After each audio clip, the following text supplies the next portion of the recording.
You are now listening to the Someone's Favorite Productions podcast network. Hello there, and welcome back. What is this place? Disconnected. Disconnected. Disconnected. Disconnected. Disconnected. Disconnected. Disconnected. Disconnected. Disconnected. Disconnected. Disconnected. Disconnected. Disconnected. Disconnected. I'm starting to feel disconnected. You have reached a number that has been disconnected. Hey there, and welcome to another live Thursday night Reconnected, and this time with another first-time guest. I've been getting a lot of those lately. The one and only Mr. Michael Viers from the Shameless Picture Show. Thank you for coming. Of course. Thank you for having me. I'm excited. It's an honor. Love your show. Love you. Love that we've been able to get this done. I genuinely feel like I've been counting down to this day for quite some time. So grateful that you're here. Yeah, especially because I had to reschedule the last one because I took my wife to see Rosemary's Baby in the theater. So I get it. Yeah. It's all right. I've heard it's an okay movie. Yeah, it's pretty good with a crowd. I would love to see it with a crowd. I got to say, I've only ever seen it at home, and I don't love it. I'm wondering if I would like it better in a theater, first of all. It's a movie that's grown on me. It's a movie that my mother really was hot on when I was young, and showed it to me at a relatively young age, that and Psycho. And I just thought, yeah, that was a movie. But it's a movie that's really grown on me over the years. And then seeing it in theaters with almost a packed crowd just kind of re-solidified that movie a little bit for me. Yeah, that makes sense. I need to do it. I will do it hopefully at some point if there's an option available. One shout out in the chat. Ronnie, confirm if this is correct. I believe it's Ronnie's birthday. Happy birthday if it is. I think it is. Happy birthday, Ronnie. Happy birthday, Ronnie. Let's break down first. What is the Shameless Picture Show? Oh, right. So the Shameless Picture Show is a film analysis podcast that I started with my former co-host, Nick Richards. We met each other at the Beloit Film Festival. Funny enough, we're both from Wisconsin, but he was living in Maryland at the time. And we loved talking movies with each other, and with there being a long distance, it was not always easy to do. So we started that podcast, and it was started with the conceit of every cinephile, whether they want to admit it or not, has a list of shame, a list of movies that they have not seen for one reason or another. And it was a place for us, in a very non-judgmental way, to get together, admit, hey, I haven't seen this, and let's talk about it. Because sometimes, there's really big films that if you're anything like me, you put off. It's like, okay, yeah, I could see The Godfather, or I could see all the films that that ripped off The Godfather, because I'm sure The Godfather, it's not going anywhere. It's true. And that's that. So it's kind of nice to have an excuse, like, okay, I'm going to sit down and I have to not force myself, but I'm choosing now to watch this instead of something else that's on the pile, or what have you. Yeah.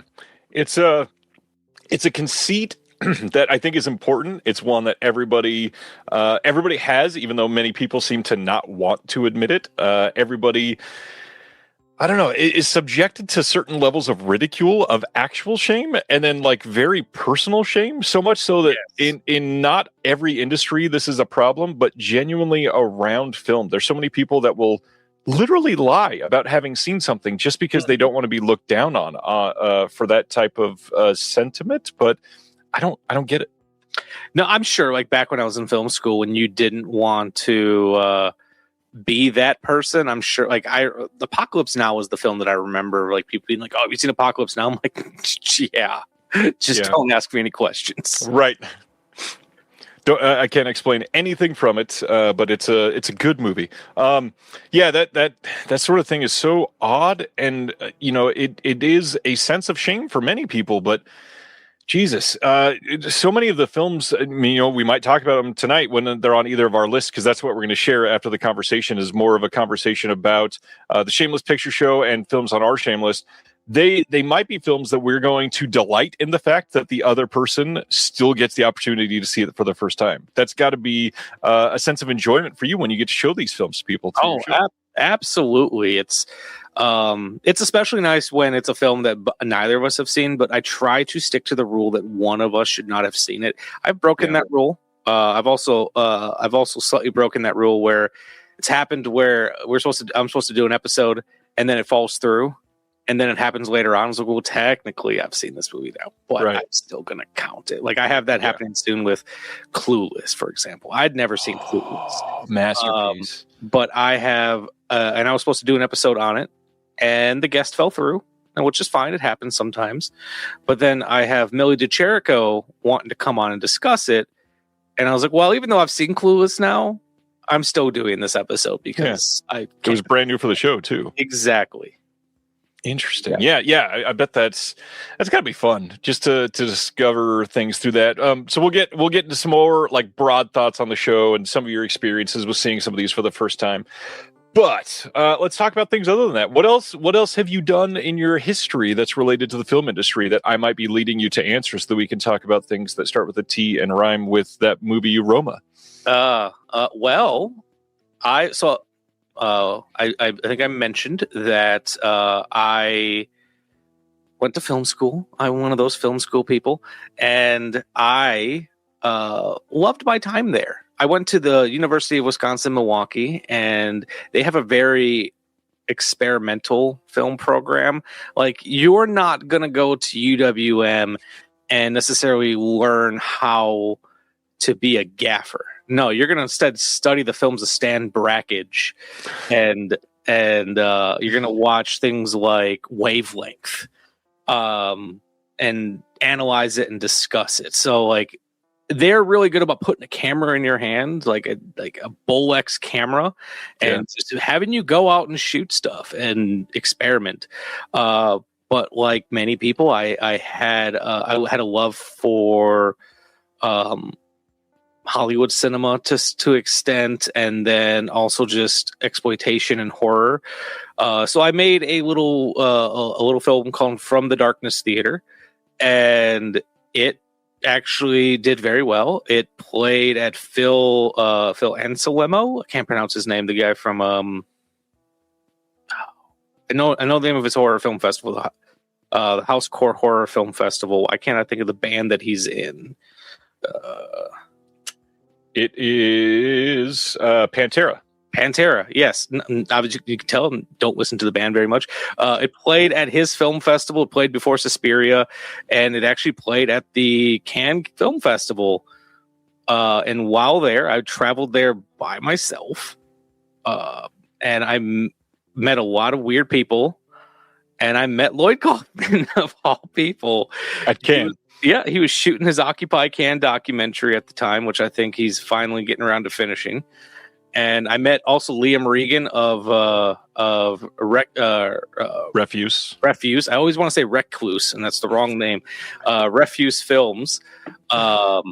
Met him there when he was still trying to get Banjo made. I think he made the short film of it. He was playing Toxie at the time.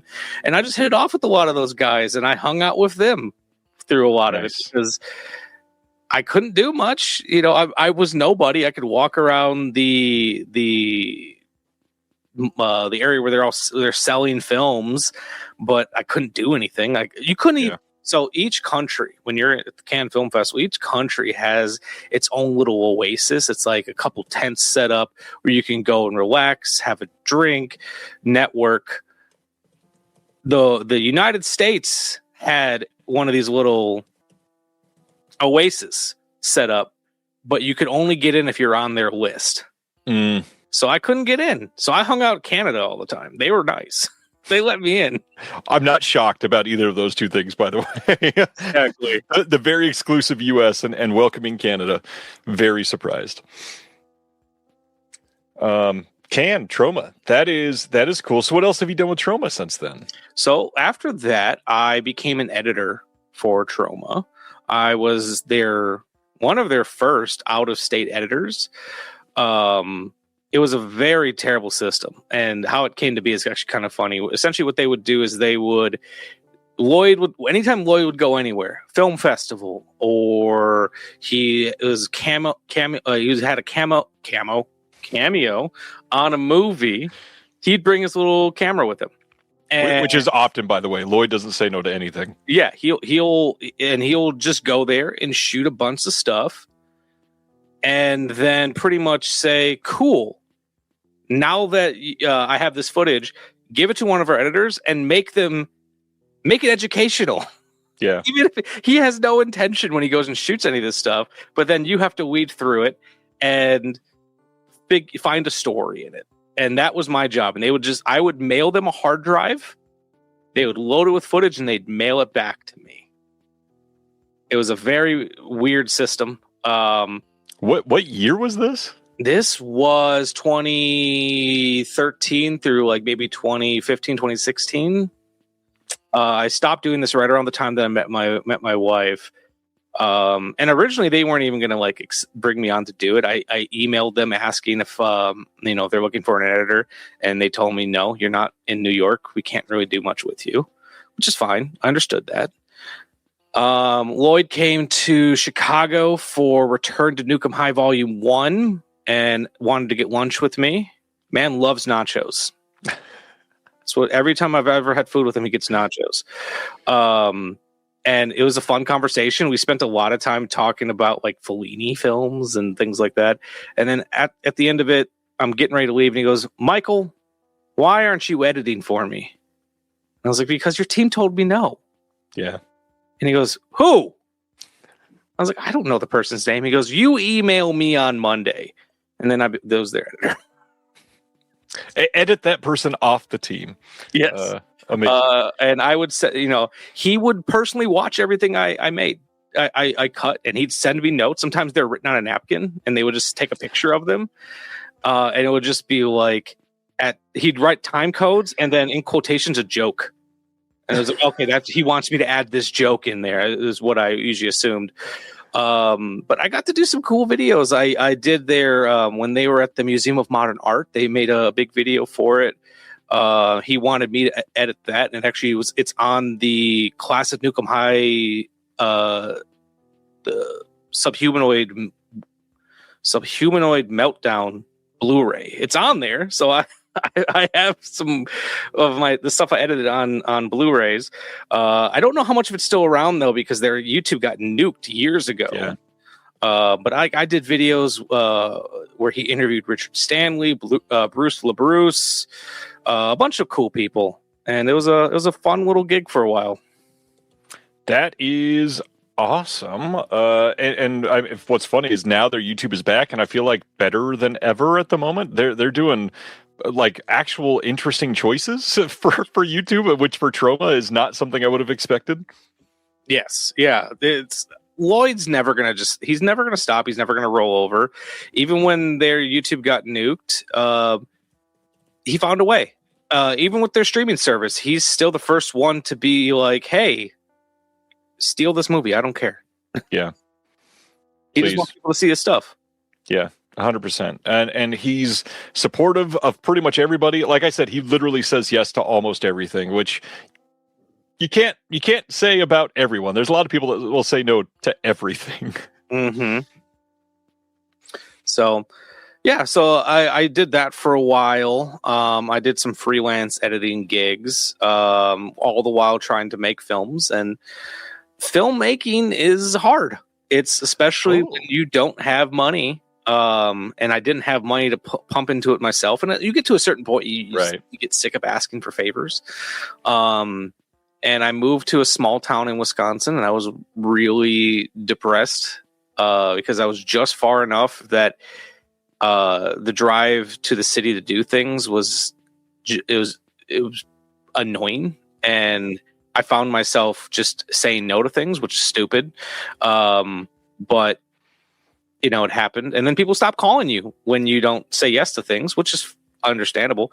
I did it to myself, but I found myself kind of going through a rut, trying to figure out, what do I want to do?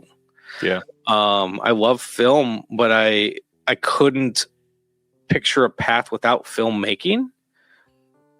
So that's why I started the podcast. I thought it was like, can I rediscover my love for film? And look where you are now. Yeah, I'm doing the Disconnected podcast with you. That's not moving up, but thank you. There's other things. I mean, you're working on other projects right now that I'm so eager for people to hear about someday too. Yes, yeah. I don't know. I feel like I know which one you're talking about. It rhymes with cook. Yes, that's the one. But I didn't know if we were talking about that yet. Yeah, I'm excited to see what else, reflecting back on a period of life that has led to so many connections for you, what that means and what you can be able to really supply to other people that will be interesting enough for them to literally purchase. I'm excited to see that. Yeah, I am too. And I'm excited to have you as a partner on this mystery project. Everybody's now going to be like, what the hell? Okay. Well, first, before we get into the next regular portions, you live in what is currently a polar tundra. Wanted to say, everybody stay safe. It's going to be a wild few days. My wife literally was meant to make dinner during my last stream so I could eat between the streams. And she got stuck at the grocery store for an hour and a half because everything is so packed right now. I had to scarf down 2 McDonald's cheeseburgers in a span of 90 seconds. I didn't even see you eat them. I've been staring at you this entire time. Well, it was right before we went live, literally during the theme song. It has been intense. Yes, I am still a little hungry. Thanks, McDonald's. So yeah, stay safe out there. It's going to be wild. We got to talk about this movie. So let's talk about this. What we've been watching recently. What have you seen the last couple weeks? All right. So, funny enough, you mentioned about Polar Vortex. I had tickets to go see Marty Supreme tomorrow, and it just got canceled on me. Oh, no. Yeah, my wife literally just texted me when we were here. She's like, no movie tomorrow. I'm like, damn it. That sucks. All right. So, last couple weeks, how far back do you want me to go? However much you want to talk about. But first, let's talk about The Testament of Anne Lee, because I think I said that title 18 times during the last stream, and not because they were nominated for anything, but because I loved it so much. Tell me about The Testament of Anne Lee and what you thought. Oh, I love The Testament of Anne Lee. So my good buddy Austin Proctor of the Frightmares podcast, he came and stayed with me over the weekend. And Testament of Anne Lee was one of the movies we saw. It took him to the most beautiful theater in Milwaukee, Wisconsin. It's called the Oriental Theater. And they were showing The Testament of Anne Lee on 70 millimeter. And I try to go to any 70 millimeter screening I can, because I'm fortunate enough to have a theater that can project it. And I was floored by The Testament of Anne Lee. I didn't 100% know what I was getting into going into it. I've not seen any of Mona Fastfold's directorial work, but I had seen The Brutalist, which I was a huge fan of, which she co-wrote with Brady Corbet, who co-wrote this film with her. Oh, you have the picture pulled up. Look at that. This is called hosting. Yeah. So that's me. I did that quickly. My wonderful wife Amanda, and the tall person in between us, that's Austin Proctor of the Frightmares podcast. Look at this theater. That's up in the balcony, which they only open during specific screenings. But I pulled some strings so we can get up there. Amazing.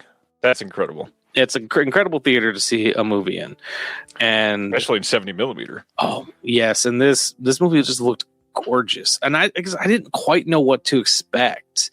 The trailer that I saw kind of gave me folk horror vibes. Yeah, kind of reminded me of The Witch, which I didn't love when I first saw it. But I love folk horror, so I was like, all right, I'm still excited. I'm ready to go in. And I was just blown away by it.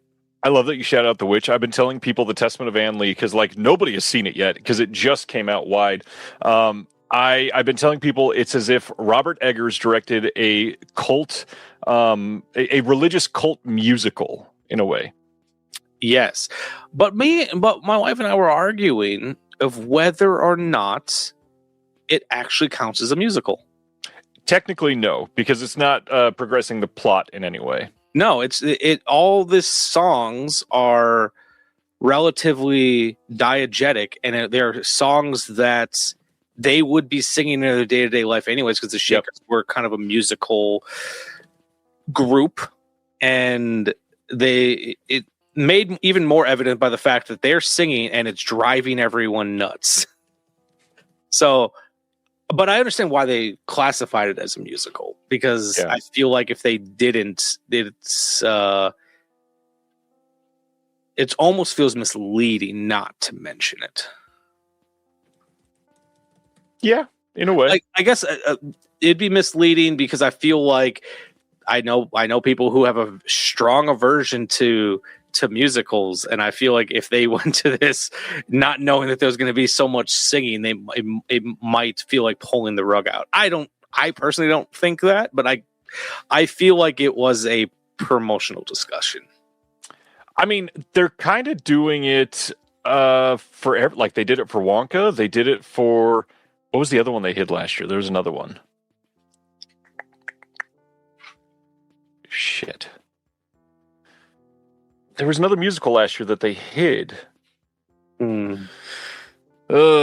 don't remember. Anyways, it's somebody in the chat will say it, I'm sure, in just a moment. But it's seemingly becoming a thing that we're hiding things are musicals all at the same time while we're releasing. We're going to talk about tonight a Broadway musical that hit theaters this year that did okay, that I saw in theaters. Love stuff like that. So yeah, glad you got to see this and glad you liked it. Yeah, I really did, and I'm still trying to decide if I can put this on if this goes on my 2025 list or my 2026 list. Well, it is a 2025 film, but it didn't have a wide release in 2025. That's where my it is true problem comes in. It's not important, but it's something I'm tossing and turning over it because I'm a nerd. I always classify it as which Oscars are they eligible for. That's fair. That's fair. Then I guess I got to take it off of my 2026 list. You should. I think you should. So Testament of Anne Lee, what else have you been watching? All right. So I'll kind of focus in on the time when actually, no, I'll go back a little bit. So one thing that I've been doing since last year is I realized that Steven Soderbergh has made a fuck ton of movies.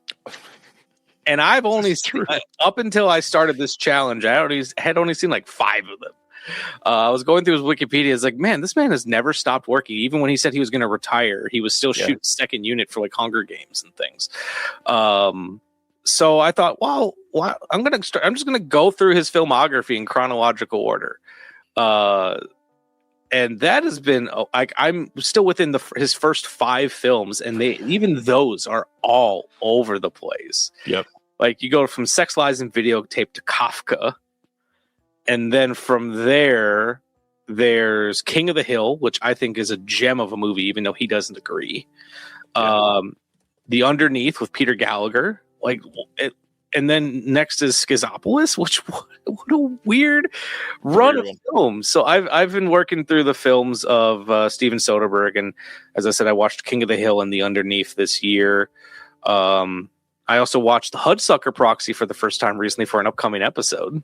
Nice. Everybody needs to tune into that so you can find out what he thought. Yes, and then over the weekend, I watched the Herschel Gordon Lewis film, The Gruesome Twosome. How'd you feel about that one? I liked it. It's not my favorite Herschel Gordon Lewis film, but I did quite like it. We chose it because it was like 72 minutes long.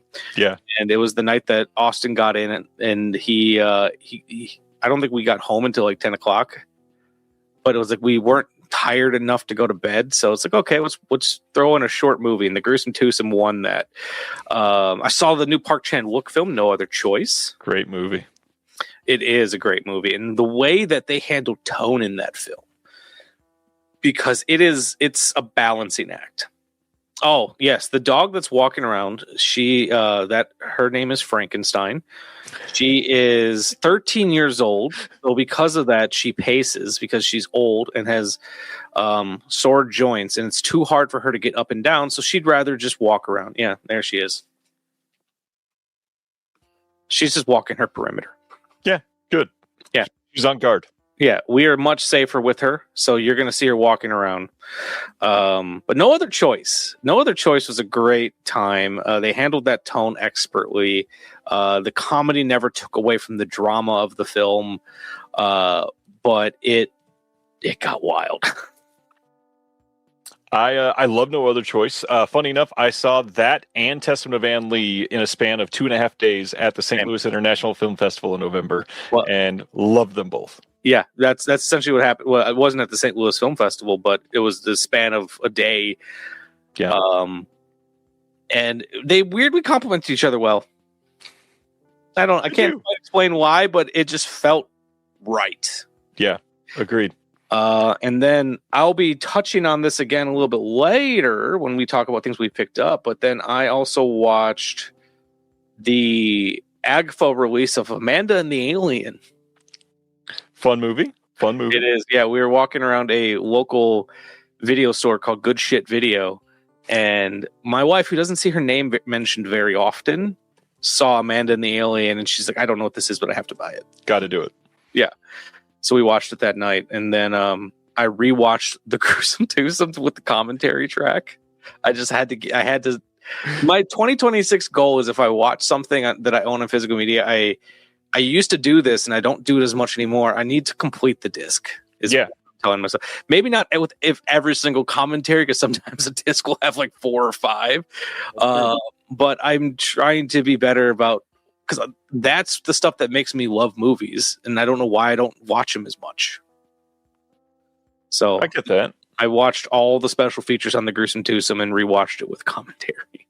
Nice, very nice. How was the commentary specifically? Commentary is good. It's got Mike Vraney from Something Weird Video kind of moderating it, and he's just great about pulling questions out of Lewis, who has when they recorded this which was back when the DVD came out, I believe. He just had a really good memory about how a lot of things worked, and I learned from this commentary that he had a very good working relationship with KFC. There's a lot of KFC product placement in Gruesome Twosome and a couple of his movies, and essentially what happened was he said, if you feed my crew for a couple days, I'll put KFC logos throughout the movie. And he agreed. And then eventually Colonel Sanders was in one of his movies. Yeah. Herschel Gordon Lewis had a hell of an interesting life. That's one of the biggest things that people need to take away from his stuff. And one thing I'll shout out, I don't know if people have seen this or not, the Sean Baker interview of Herschel Gordon Lewis on the Criterion Channel is one of the greatest things to ever be on the Criterion Channel. And I do say that earnestly. Like, it is genuinely beyond intriguing the entire time. Absolutely. Yeah. I think I feel like I watched that way back before I even knew who Sean Baker was. Yeah. He looks very young in the interview, that's for sure. Yes. And then any of the interviews that John Waters did with Herschel Gordon Lewis is also pretty great. And funny enough, I reached out to Herschel Gordon Lewis back before he passed away. He was just a filmmaker I really admired, and I reached out, and I found he had a marketing business at the time. Yep. Which, by the way, he started, obviously, and everything that he did. He was super into marketing. I reached out to his marketing company and just said, I'm sorry if this is inappropriate, but I'm just a big fan of your movies. Is there any way I could get like an autographed photo? He emailed me back a very eloquent email that essentially said, if you send $30 in a self-addressed signed envelope, I will send it one. That's so Herschel. I had so little money, I could barely afford groceries at that time. So I was like, okay, I'll circle back to this. And he died a couple months later. Dang, that's rough timing. Yes, but I got to email him, and that was still pretty cool. And you got a response. Yeah, so. I got a response. It's all about perspective, Ryan. It's like I never got to have John Waters on my podcast, but he personally said no to me, so that still feels like a win. I don't know if I should should say this. A couple of things over this last year has been really weird to me, where somebody, especially for physical media, has asked me if I can find out if somebody would be interested in doing something for a disc. And a lot of time I'll say, yeah, I'll try. And it's somebody that I have no dream of ever being able to speak to in any way. One of the most surprising ones over this last year is somebody saying, hey, we'd love to get John Waters to talk about these films. Can we see if we can reach out to him? And if you can get him. I was like, I don't think there's any way I'll be able to get to him, but I'll try. Within an hour, he was personally telling me no over email. I was like, how did I just get to John Waters in like 34 minutes? It was crazy. Especially because he's not an easy person to contact. No. Like, he has this whole system where if you have fan mail, you have to send it to a comic book store down the block from his house. Yep. But no, he personally declined the podcast and then tipped my former co-host $50.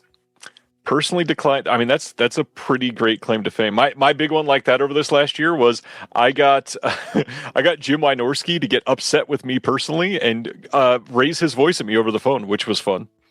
What did you do to piss off Jim Wynorski? We wouldn't pay for his Uber in two different directions. He has blocked me on Facebook at least twice, and I have never even encountered with him, so I don't even know why. That means he had to unblock you. Yeah. Yes. Oh, geez. Anything else that you watched recently that you want to shout out? I watched Together. That was a fun time. Fun movie, yeah. Yeah, I was not expecting as much humor in that film. Yeah. I'm not complaining, though. I think I even said this on my Letterboxd review. So Dave Franco was in both Together and the film Neighbors, and they both share a very similar scene. I did not connect that, but that is true. That is absolutely true. I don't want to spoil either movie for someone if you've not seen Neighbors and or Together.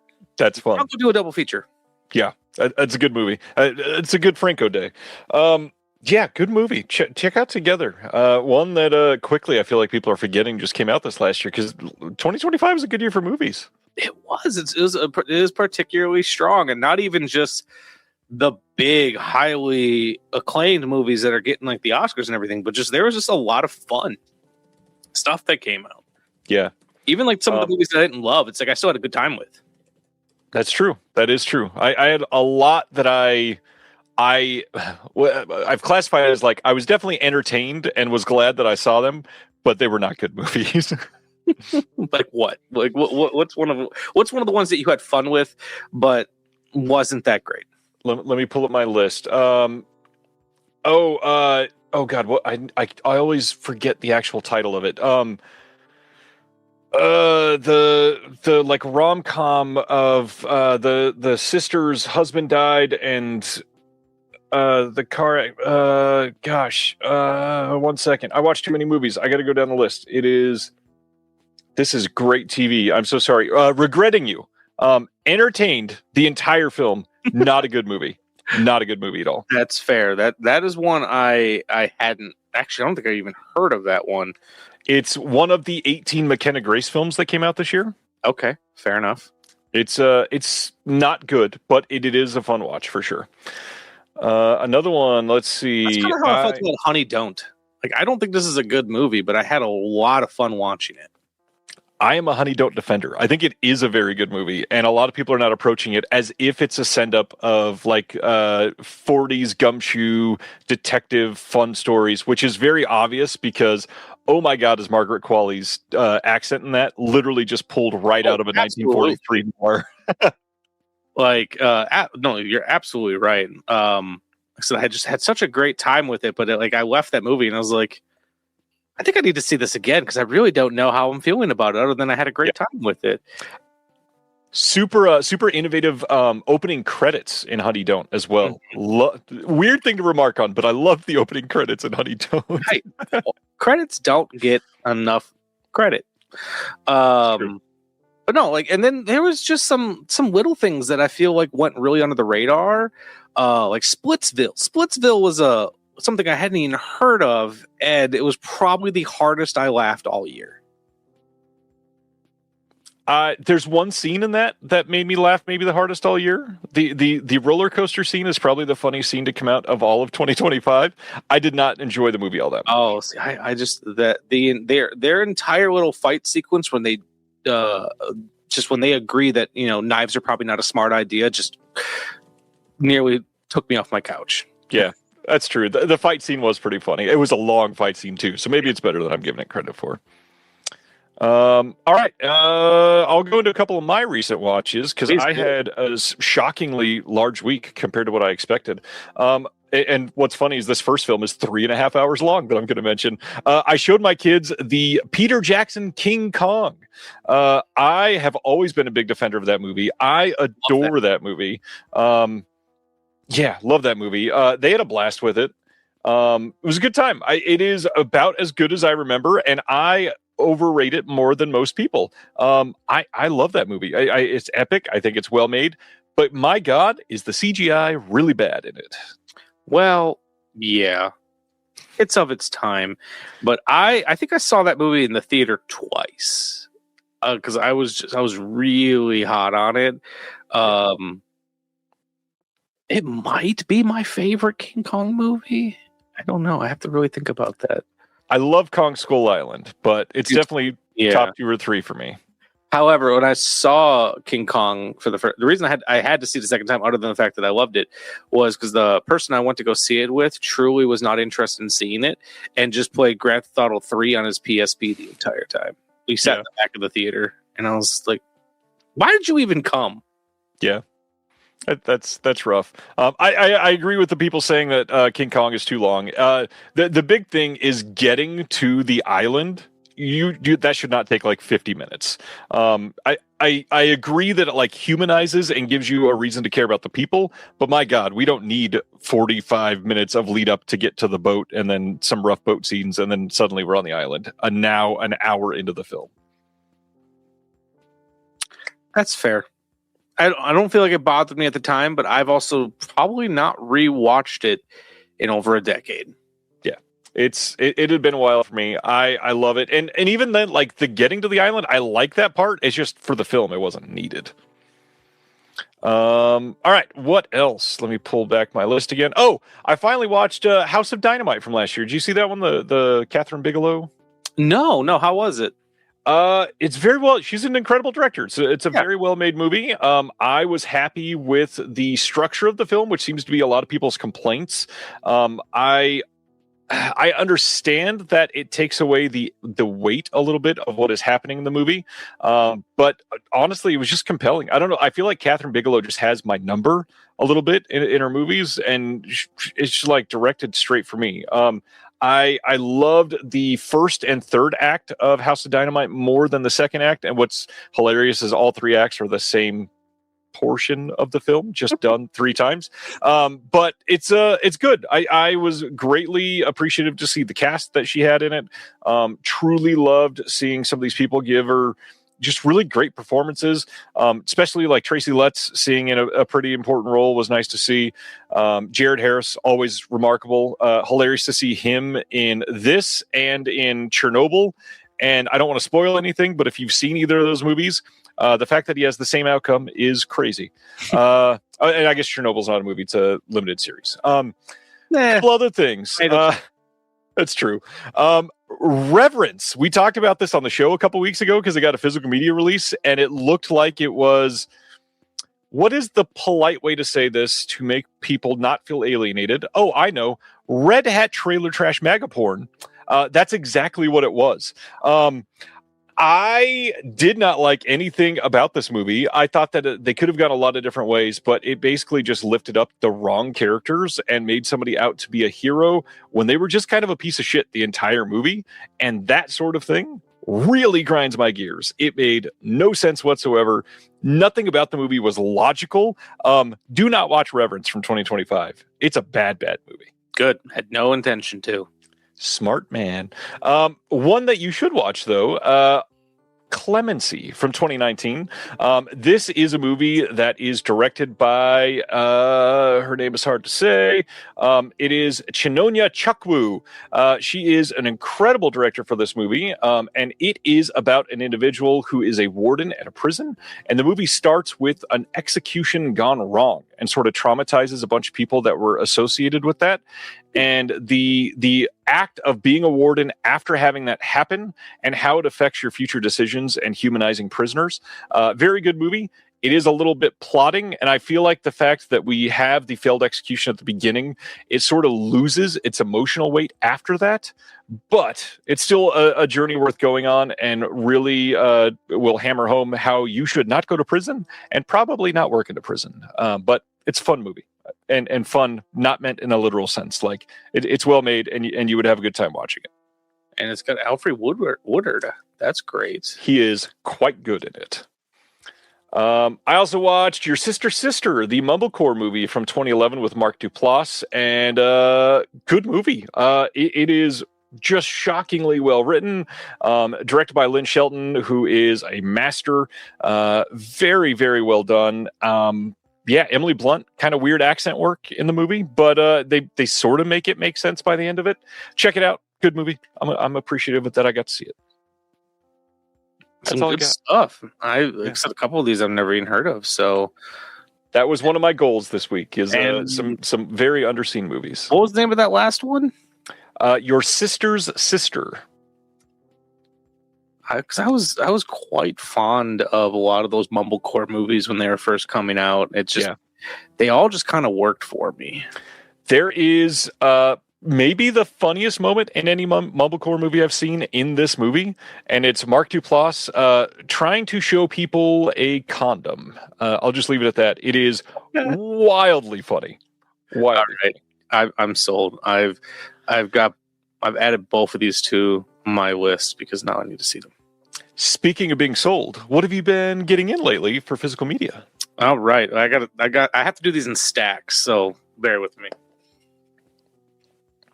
By the way, I love all the people that have already tonight said how much you resemble Stanley Kubrick. I haven't caught those comments, but I led a panel a couple of years ago for a horror film festival, and the photographer took a picture of me in just the right angle, and I was like, oh man, I look like Stanley Kubrick. Nice. All right, so these are in a weird order, so I'm just going off of them. So recently, I got What Scared Jessica to Death. Brilliant movie. And I saw this movie years ago. I want to say it was on like Tubi at one point or something like that. Yep. And it just really stuck with me. So when I found out that Vinegar Syndrome put this little gem out, I knew I had to pick it up, and I wanted this nice slip cover. I love the pink. I think it's such a vibe. So big fan of that.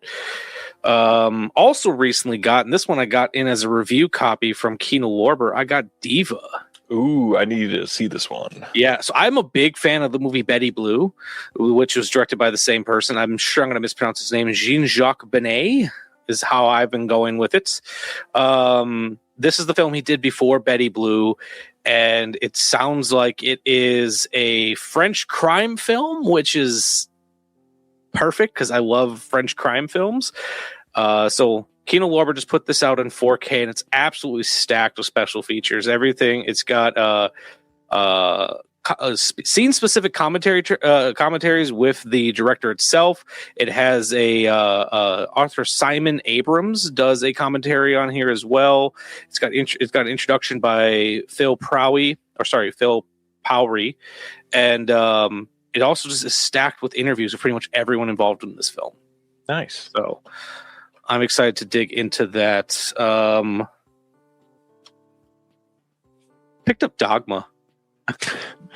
Good little indie film, yeah. Yeah, I've been holding on to my DVD copy for ages because no one knew what was going to happen with this film.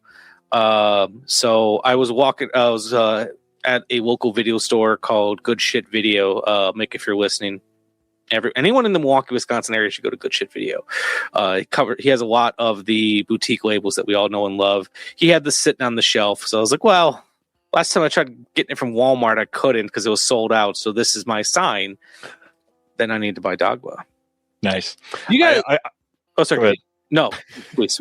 I was going to say I'm kind of jealous because I'm really dying to see it on 4K, but I don't have one yet because I ordered one from the Secret Stash to get it autographed by Jay and Silent Bob, and their run of it is not going to be in until like 2.5 weeks from now, and so I'll be able to see it someday.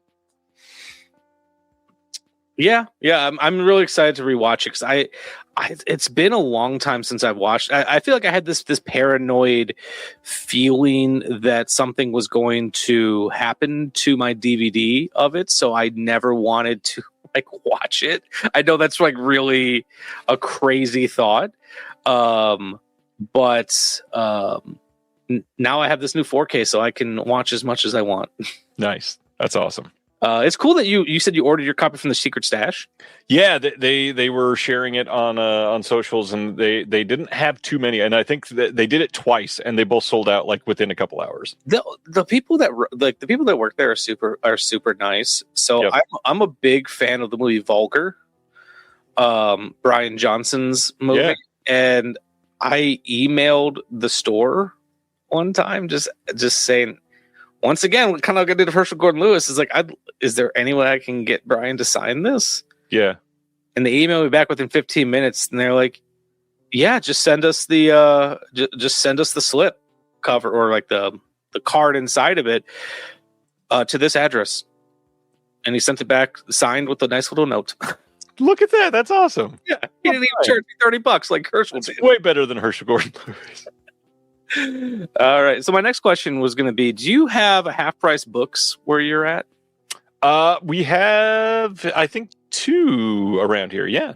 All right. I'm only asking because some of the stuff that I got next is from it's from half price books.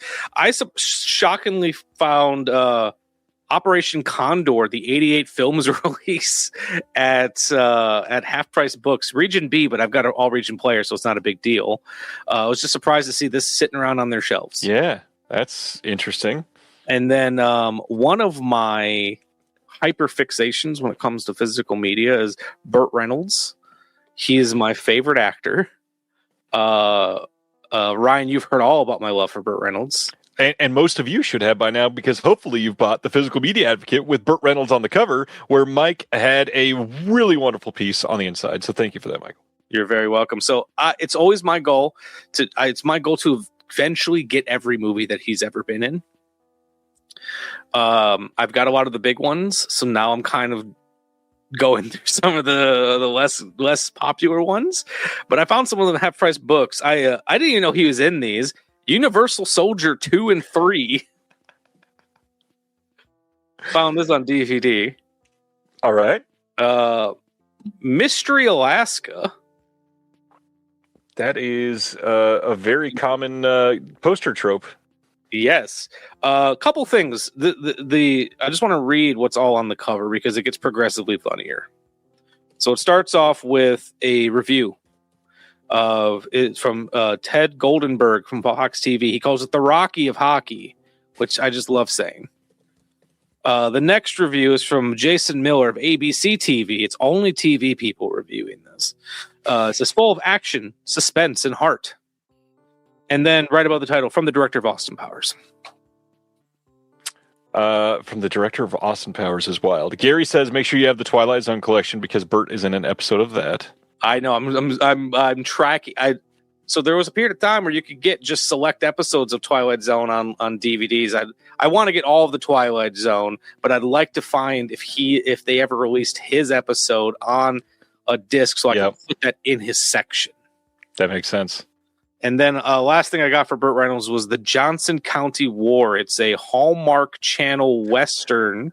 Early Hallmark, like 2002, so I don't think they're even a channel yet. Right. It's written by the guy who did the Lonesome Dove series. So interesting. I've got more. I can keep going if you want me to, but this was the first stack that I grabbed. Let's do a little sandwich action then. I'll do mine because I don't have a ton like you, and then you can do a few more. Mine are kind of all over the place, but wanted to share a bunch coming in from Australia. These first two are not Australia. I got the second run DVD Blu-ray release of Manthan. This is an Indian film that they just put out in the UK a few months ago. Been eager for this, had this pre-ordered with a couple other things, and it's finally here. Stoked on it. We are... Can I show everything on here? Yes. We talked about this a couple weeks ago. This is absolutely an adult release. This is the Ultra Flesh Archives release of Wild Heart. This is the Leslie Winston collection. Everybody, if you're interested in loops or the adult fare, check this out. Support what they're doing over the Ultra Flesh Archives. Absolutely worth it. They have more in the works. And speaking of... we'll say the adult fare of that, you should check out the Imprint Films release of Intimate Confessions of a Chinese Courtesan and Lust for Love of a Chinese Courtesan. Very eager to see these. Have not seen either one. Some decent extras on the back. They've got Paul Foneroff on here talking about the first film. There is Intimate Confessions of Three Shaw Girls, a featurette.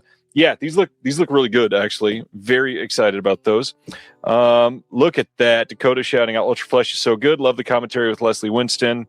And then a couple more from Imprint to go with the Shaw Brothers. Their 4K release of Jackie Brown is in. Ooh. Nice looking release here. Nothing on this, as far as I'm aware, that is not, or nothing on this that is brand new, but it does compile a lot of the stuff for Jackie Brown that I love. So stoked on that. And then, loved their first set, and here is Shaw Shock Volume 2, another Shaw Brothers release from Imprint. These boxes are giant, but, I mean, this has The Enchanting Shadow, The Bride from Hell, and The Ghost Lovers on here. One of these has not gotten a Blu-ray release otherwise, and so check these out if you're into it. The Shaw Brothers stuff has been excellent lately. Question. Do those fit on a shelf? They do. Yeah, they. I mean, they're thick. That's the big thing, but they're the same width. Okay. So I have the Imprint Never-Ending Story that they did, and that doesn't even fit on my shelf. You know, I showed Jackie Brown. I could show Kill Bill. Yeah, this thing is massive. But the big thing to show the size. So you talked about Refuse Films. Here's their release of Frankenhooker that Liam put out. You can see same height as the box set, Shaw Shock, but look at the width difference. Their box sets are massive. Chunky box. Very, very chunky. I love big boxes. Can you lie about that? No. Okay, that's good. I didn't want to have to call the guy. All right, what else you got? All right, so I feel like I shouldn't talk about everything because I got a lot, but I'm going to try to cherry pick this a little bit. This one was a complete blind buy. I bought Bang the Drum Slowly, the Cinematograph release. I love their curation. I just love the stuff they're putting out. I haven't bought many of their releases just because they're dropping a lot of them pretty quickly. And I don't know what about this movie appealed to me. I don't like baseball, but I love baseball movies. This is true. I love that said when just an hour ago I was streaming live with a shirt that said "Baseball is Cinema." Maybe you can help me understand baseball. I love the director of baseball that I was on the show with. But yes. Fair enough. All right. So yeah, I got Bang the Drum Slowly. This one I got a little bit ago, but my good friend Matt Harding, who is the regional warrior for Severin Films, who I've been emailing because I'm working a con for him. Yeah. So Matt's a good dude. I met him couple years ago because of a video store that I don't know if they're still selling movies, but they're called Blast Radius here in Milwaukee. They put me in contact with him. He came up to Milwaukee to do a little event with a place called the X-Ray Arcade. They're cool. They're like a little punk venue. They have a lot of punk shows, and then they also do movies. I stopped in just to see him, and he hooked me up with this House of Psychotic Women box set. He made me an offer I couldn't refuse on it, and I just had to have this thing. And I haven't even opened it yet because but I'm going to be digging into this very soon. I'm hoping. All right. I got this, and I know this is a movie that you're a fan of. I got this into review. I got Roof Man. It's incredible. Yeah, I got that 4K in as well. Yeah, my mom actually saw this, and my mom's not one to go see movies that she's never heard of, but my best friend, his mom, drags my mom to movies, and they went together to go see Roofman. So when I got this in, I was pretty stoked for it. Here's one that I'm kind of excited about. I've had my eye on this for a while, and I just never pulled the trigger on buying it. So when I found it, like in person, I knew I had to leave the store with it. I got the American Horror Project Volume 1 from Arrow. I absolutely love The Witch Who Came from the Sea. I haven't seen the other two films on here. But more than anything, I just love listening to Stephen Thrower talk about movies. Yeah. And a lot of times I'll buy things that he's on just because he's involved. But I know like he pretty much like curated this set, so I knew I wanted to have it. Who's asking? Stan is asking if Roofman is streaming. Roofman is a Paramount film, so if it was, it'd be on Paramount Plus probably. Yes, I think it's actually on Prime. Okay. Oh no, I was wrong. You were right. Paramount Plus. For some reason, I thought it was Prime.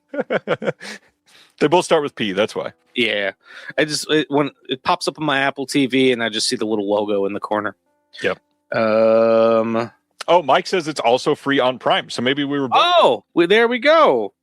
And then I'm going to talk about two more things.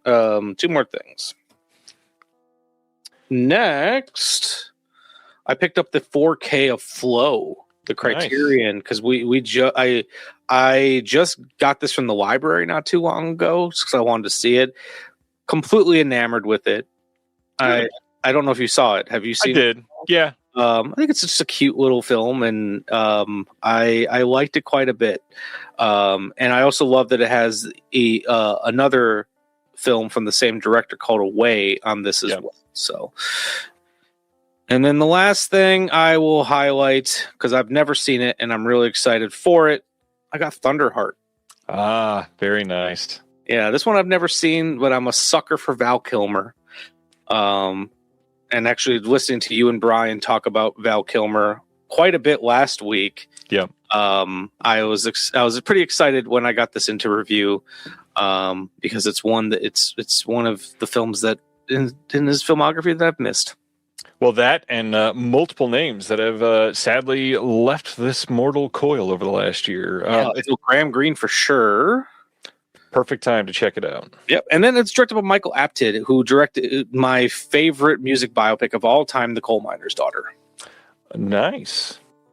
I don't know if it's within arm reach. It is. It's down here. I just got in The Coal Miner's Daughter 4K.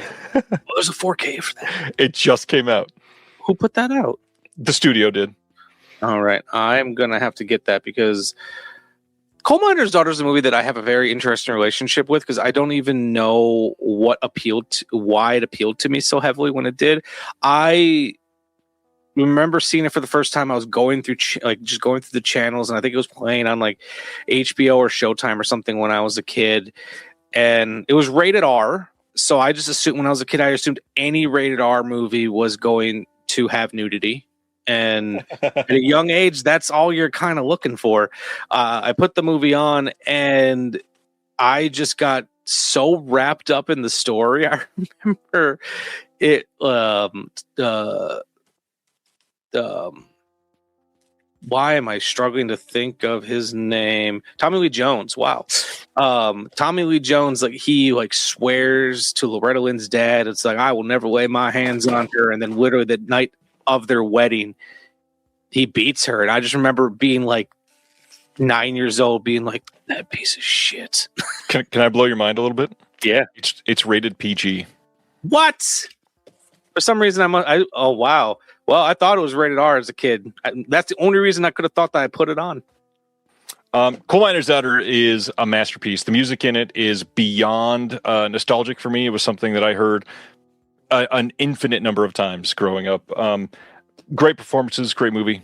Check out Coal Miner's Daughter. And I also love that Loretta Lynn kind of strong-armed Sissy Spacek into being in it.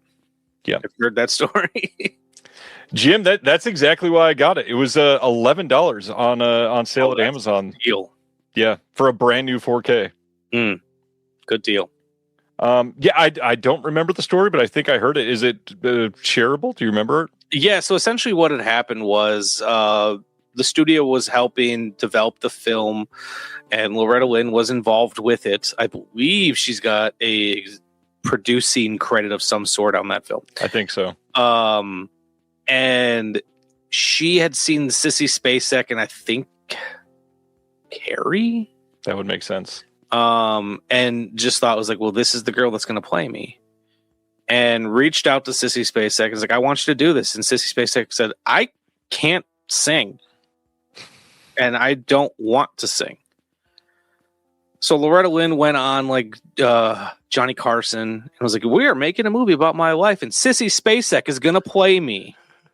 And Sissy Spacek was watching live when it happened and was like, and just kind of, well, I guess I have to play her. Yep. That's pretty great. That takes some balls. Yeah. Loretta Lynn was that kind of person. She was cool. All right, so that is it for pickups and recent watches. After announcements tonight, like I said, we're going to be talking about our own shame list, 5 titles that we have not seen yet that we absolutely should, that we do not feel shame over, and we're excited to see for the first time and definitely need to get done. But first, let's talk about some announcements. Criterion was the first announcements this week, and a first-time guest, Michael, gets to talk about Criterion with me. That's great. April 7th, we got a 4K coming of Gilda from 1946. This is going to have an audio commentary by Richard Schickel. Basically, it's all the stuff that's on the old disc. Not much to say here. It's just an upgrade to the 4K. Any thought on Rita Hayworth or Gilda? I like Rita Hayworth. I've not seen a lot of her films. I have that old Mill. It's not even that old, but Mill Creek put out like a Rita Hayworth collection that I've been slowly working my way through. But yeah, no, this is one that I have not had the opportunity to see yet. Neither have I. In fact, I think I've only seen maybe 1, maybe 2 Rita Hayworth. Yeah. Good stuff. Another one that I sadly have not seen, but now this will be the most absolutely perfect time to see this. We got a 4K and Blu-ray upgrade of Trouble in Paradise from 1932, the Ernst Lubitsch film. To make the jump to 4K for a Lubitsch film is great. I can't remember, correct me if I'm wrong in the chat. If so, I think this is the first 4K Lubitsch, which feels like a pretty big deal on this one. It feels like a big deal, yeah. Yeah. Love the cover of this one that I'm going to have to check out. Have you seen any Lubitsch films?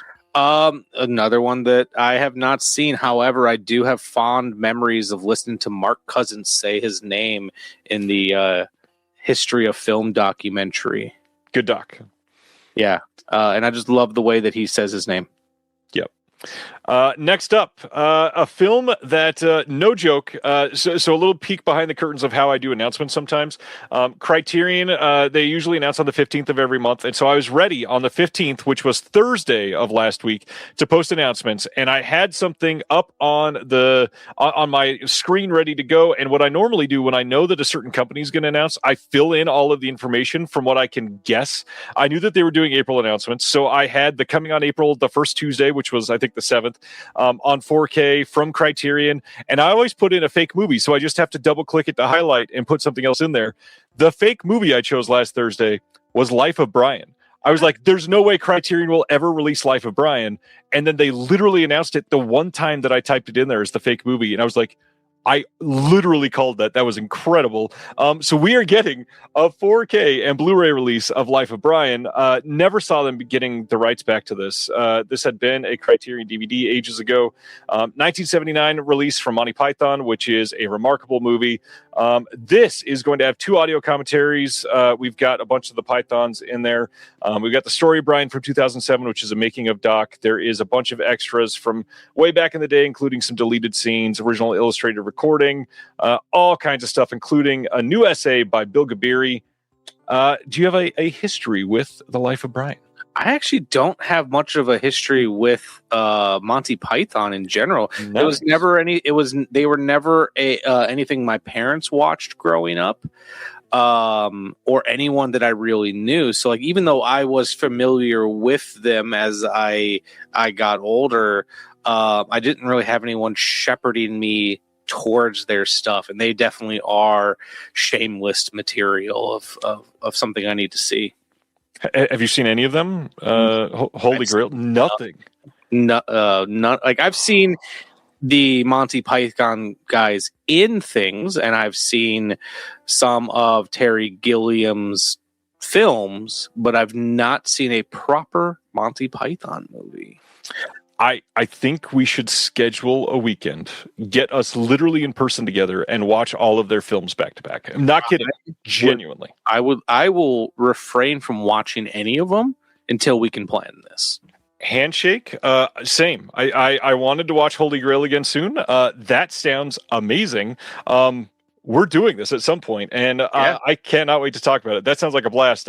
Funny enough, I was raised a little bit on Monty Python's Flying Circus, but in a weird way, it was because it was on PBS on Saturdays, and I don't know why it was on PBS as a child. But it's also interesting too, because like I don't know the age of your parents, but my parents were older than all of my friends' parents. Like my dad was born in 1954, so like I think by the time that Monty Python was doing their things, it just wasn't something he was interested in. My parents were always younger than all my friends' parents, but not super different in age from yours. My dad was born in 65, so around ish. But to be fair, he probably should have loved Monty Python. He was kind of the perfect age for it. My dad was just an idiot. Well, still is an idiot. I think he's still alive. I haven't been notified of anything. My dad liked Westerns. That was just kind of his bread and butter. My dad liked alcohol. Anyways, let's go to the next one. That was a dark joke. I hope my sister's watching because she's probably laughing like crazy right now. Next, April 21st, we are getting a Blu-ray and DVD release from the Criterion Premieres collection of Resurrection from 2025. This is the Be Gone film, or I don't remember how you say his name. I think it's Began, something like that. This film is supposedly incredible. I've not had a chance to be able to see it yet. I love that Criterion is doing this. That being said, it always hurts when a film that I've heard is like ravishing beautifully when its visual like splendor is displayed on screen. And I know that it's coming on Criterion Premieres because you know that that's not going to be a 4K. They only do Blu-ray on this line, Blu-ray and DVD. So I hope somebody else gets this and really delivers the potential here. Supposedly the colors are amazing. Have you been able to see this one yet? No, but I actually just saw a trailer for it before No Other Choice. And I was instantly like, my wife and I both looked at each other and was like, we got to go see this. Yeah. Plus, I just love that. I don't remember which film critic put it, but I just love that the review they used in the trailer was "It's cinema with capital C." That's pretty cool. That's a great review that I would be holding on to for a long time. And it's a perfect type of trailer too, where it's just a vibes trailer. I don't know anything about this movie. I don't know it's like watching a Nicholas Winding Refn trailer. Like, I don't know what the fuck this movie's about, but I'll need to see it because it looks visually sumptuous. There oh gosh, which one? I need to look up Refn. I always get the name of the title wrong. Nicholas Winding Refn. So somebody was describing Neon Demon to me, and they said it's the only movie that I love that they have a talking speed of about 13 words for every 4 minutes, and I'm somehow enthralled. Yes, honestly. I'm an easy mark. Like the more pretentious he gets, the better. I just soak that shit up. I don't understand why.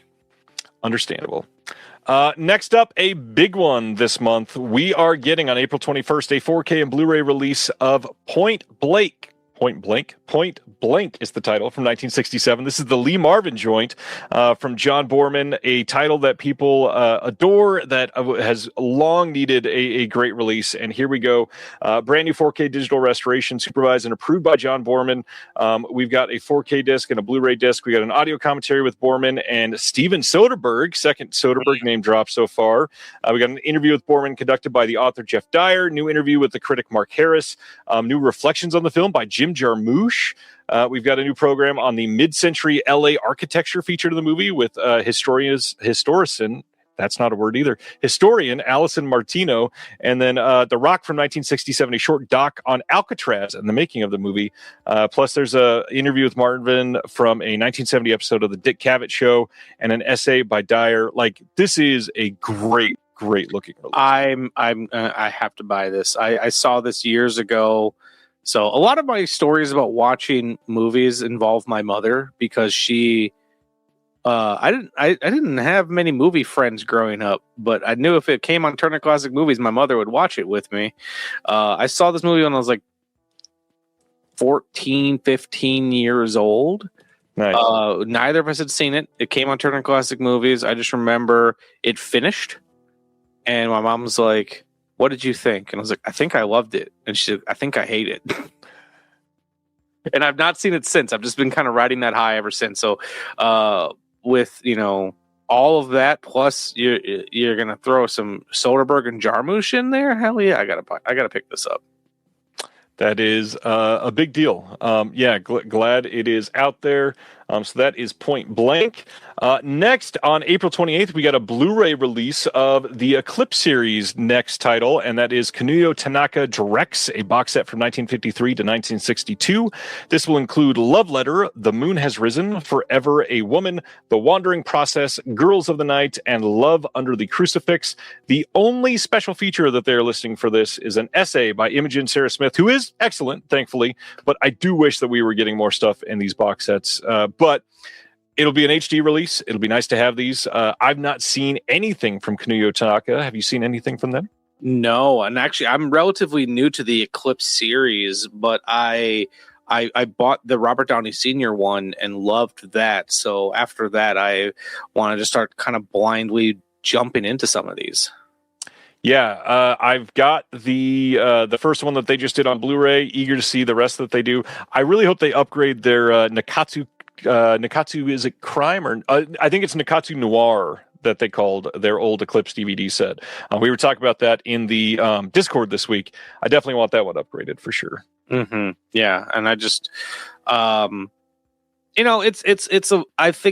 don't know what the mantra behind the Eclipse series is, but I can kind of put it together that, maybe it's films that they don't have enough stuff that they can necessarily do standalone versions with, right. Or, big box sets, but they're important films that they just, I don't want to say lump together because that sounds bad, but there's a thematic or reason for them to be together, or more, similar. They're all the same director or something like that. I think it's great because it's still getting the Criterion treatment in terms of restoration work, even if it doesn't have the special features. And right. I'm glad to see that this is a Blu-ray, because I know my Robert Downey Sr. one is a DVD. But that being said, as an AV nerd, like, we haven't even touched on my obsession with audiovisual stuff. Criterion DVDs still look really fucking good. For a DVD, they truly do. I'm still amazed, especially mostly boutiques that have been doing DVDs for a long time release some really great DVDs, like Mondo Macabro DVDs. Some of those still look remarkable. I always laugh, though, putting in a studio DVD. Like, we went to show the kids Honey, I Shrunk the Kids on DVD, and literally had to stop because it looked like absolute dog shit. Yes, but yet, like, I have My Darling Clementine on DVD from Criterion, and it's better than some of the Mill Creek Blu-rays that I have. I mean, low bar, but true. Yeah, true. yeah. I just wanted to throw out a title. Understandable. Let's go to our next one. This is a big deal too. April 28th, getting a 4K and Blu-ray box set, separated, not a dual format box set. They're doing a 4K box and a Blu-ray box of John Singleton's Hood trilogy. This is going to include Boys in the Hood, Poetic Justice, and Baby Boy from 91, 93, and 2001. Yeah, this is a must buy for me. Just plain and simple, as somebody that grew up in Southern California, was raised on a couple of these movies. Absolutely love it. We are going to get audio commentaries on all three films with Singleton. New conversation between Ryan Coogler and Regina King. That's another thing I want to see immediately. New documentary on Singleton's filmmaking process with some other people that were involved in his films.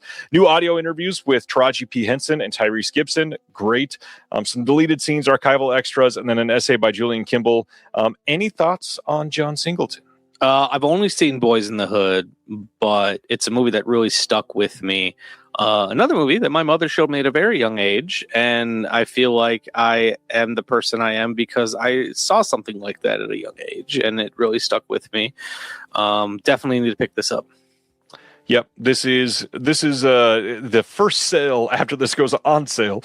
It will be in my hands. More breaking Criterion news from last week is that Variety shared that they're going to be releasing 3 Neon films from this year on disc from Criterion over this next year. We are getting Jafar Panahi's It Was Just an Accident, Joachim Trier's Sentimental Value, and then Kleber Mendoka Filho's The Secret Agent. No news on 4K/Blu-ray, whatever is coming on those, or exact release dates. But how many of those 3 films have you seen, and what do you think of them? Haven't seen any of them, but I really wanted to see The Secret Agent and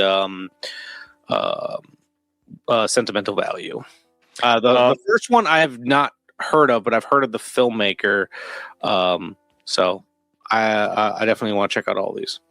I will be getting all 3 of these. I have not seen It Was Just an Accident yet, but everybody I trust loves that movie. I love Sentimental Value, and I really have liked Secret Agent. I like how it was made more than the actual film itself, and there's some things that are breathtaking in Secret Agent. I think the opening for Secret Agent alone is going to stick with me for a long time. Just a wonderful, wonderful, wonderful scene. The way they crafted it, so good. And he's an incredible actor. So glad he was nominated today.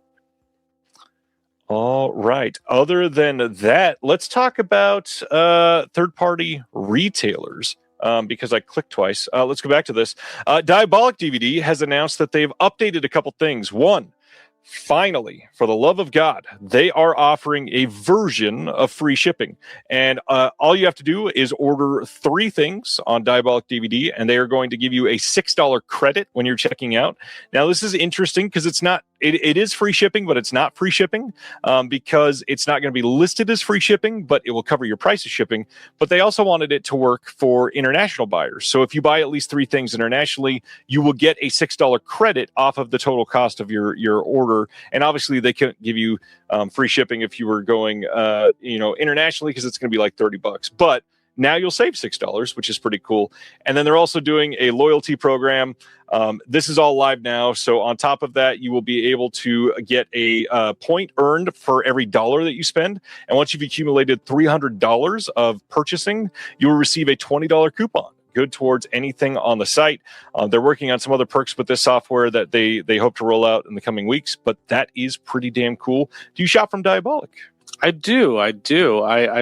They're usually one of the first places I look for, especially if something is slowly dwindling in numbers. I will check them.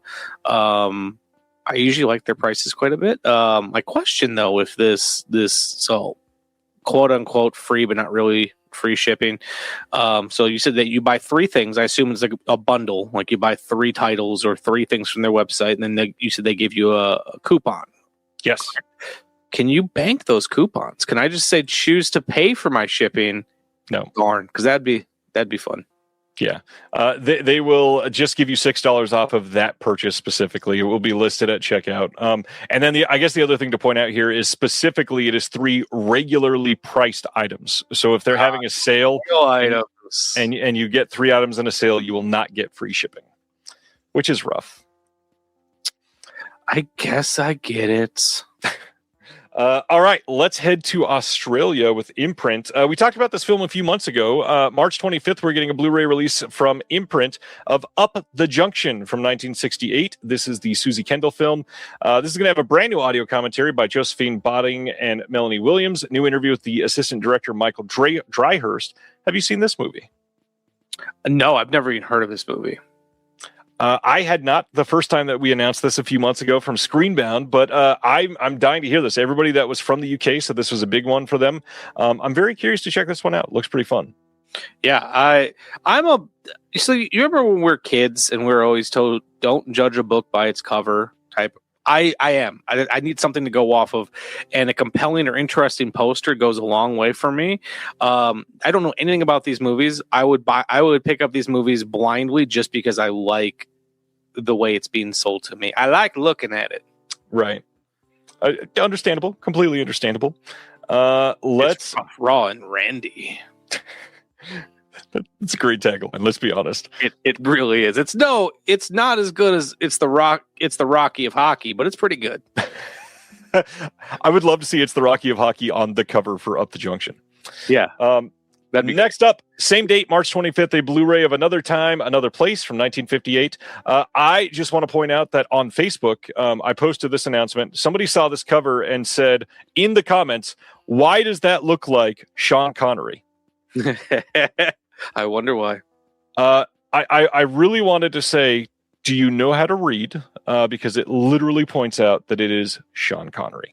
This has new audio commentary by Lee Pfeiffer, Tony Latino, and Paul Scrabo. Imprint putting out a Sean Connery film, early Sean Connery. This looks like a fun release. It's the first time ever on Blu-ray, which is exactly what I love to see coming. Mm-hmm. Yeah, this one I'm not familiar with, but I do really like young Sean Connery. Up the Junction, according to Vinny, has a great soundtrack, late 60s mod music, which, that's exactly one of the reasons I need to see it. Next up, another one that I've been meaning to check out. This had another Blu-ray release here in the U.S. a while ago. March 25th, a Blu-ray of 3 Into 2 Won't Go from 1969. This is Steve Howard, a middle-aged British sales executive trapped in an unhappy marriage, has an impulsive affair with the young hitchhiker named Ella. But when Steve arrives home, he discovers Ella has introduced herself to Steve's wife, Frances, and moved in. With all his secrets under one roof, Steve must keep his relationship with Ella hidden at all costs. This has Rod Steiger in it. We got Claire Bloom, and then Judy Geeson also in this. This is going to have an audio commentary that's brand new from Matthew Asprey Gear, and then new interview with the actress Lynn Farley. And then the Trailers from Hell portion will be on here as well. No idea about this movie. Never seen it. I definitely need to. No, I'm familiar with the cast, but that's it. And I have to say, I like that I like when releases put those Trailers from Hell, like trailer commentaries on their stuff. Agreed. Steiger and Bloom were married at that time, says Terry in the chat. Thanks, Terry.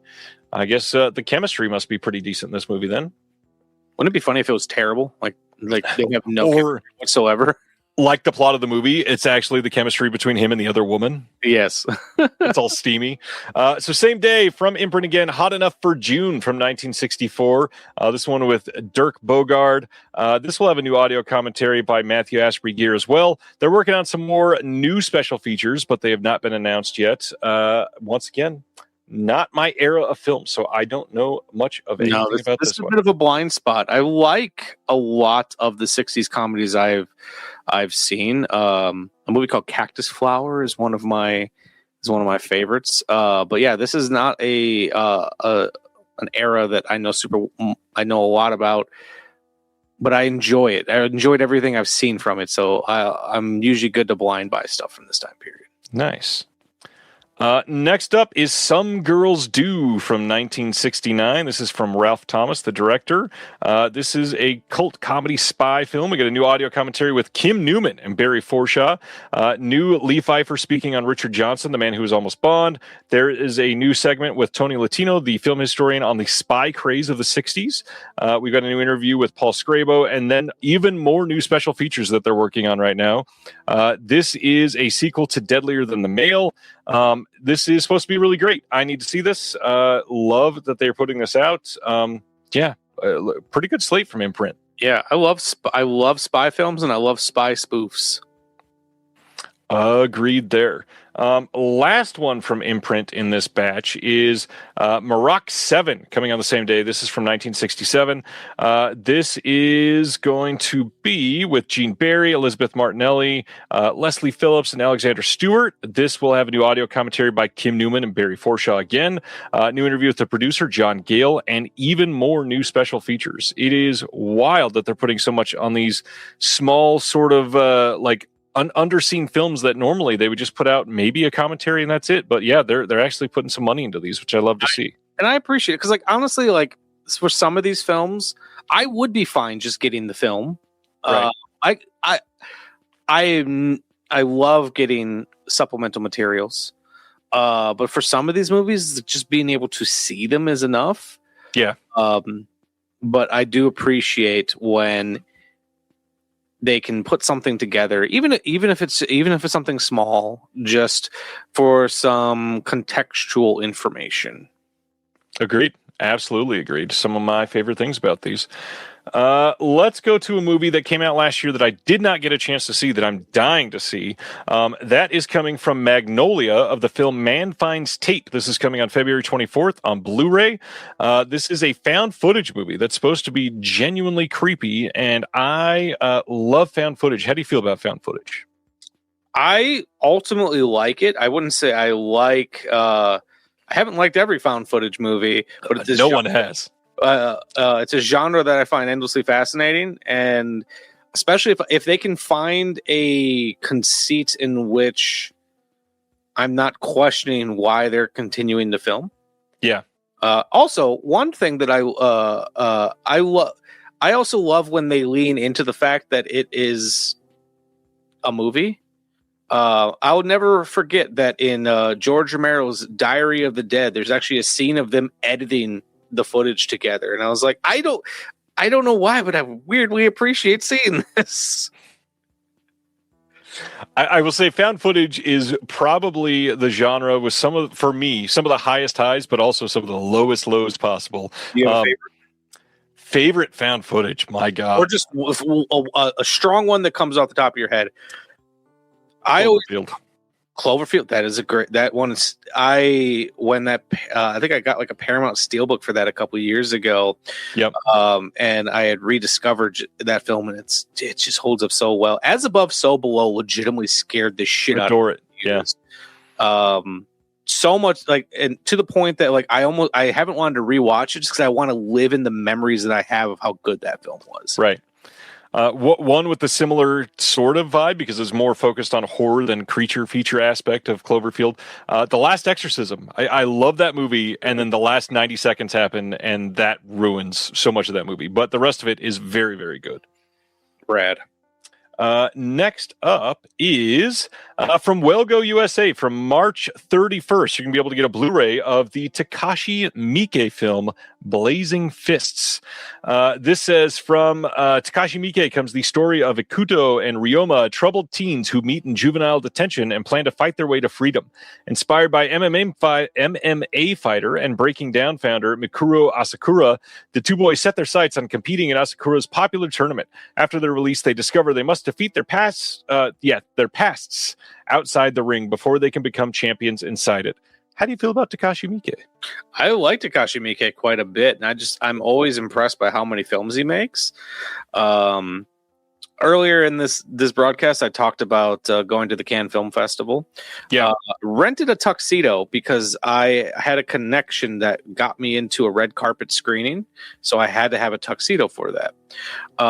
The red carpet screening I got to go to was a Takashi Miike film that I don't know if it ever got a physical media release here in the United States. It's called Shields of Straw. I don't think so. It was Miike kind of doing. It was Miike doing a Japanese cop film, but it was using American cop film tropes. It was really a wild movie. But I got to watch that movie with Miike in the audience.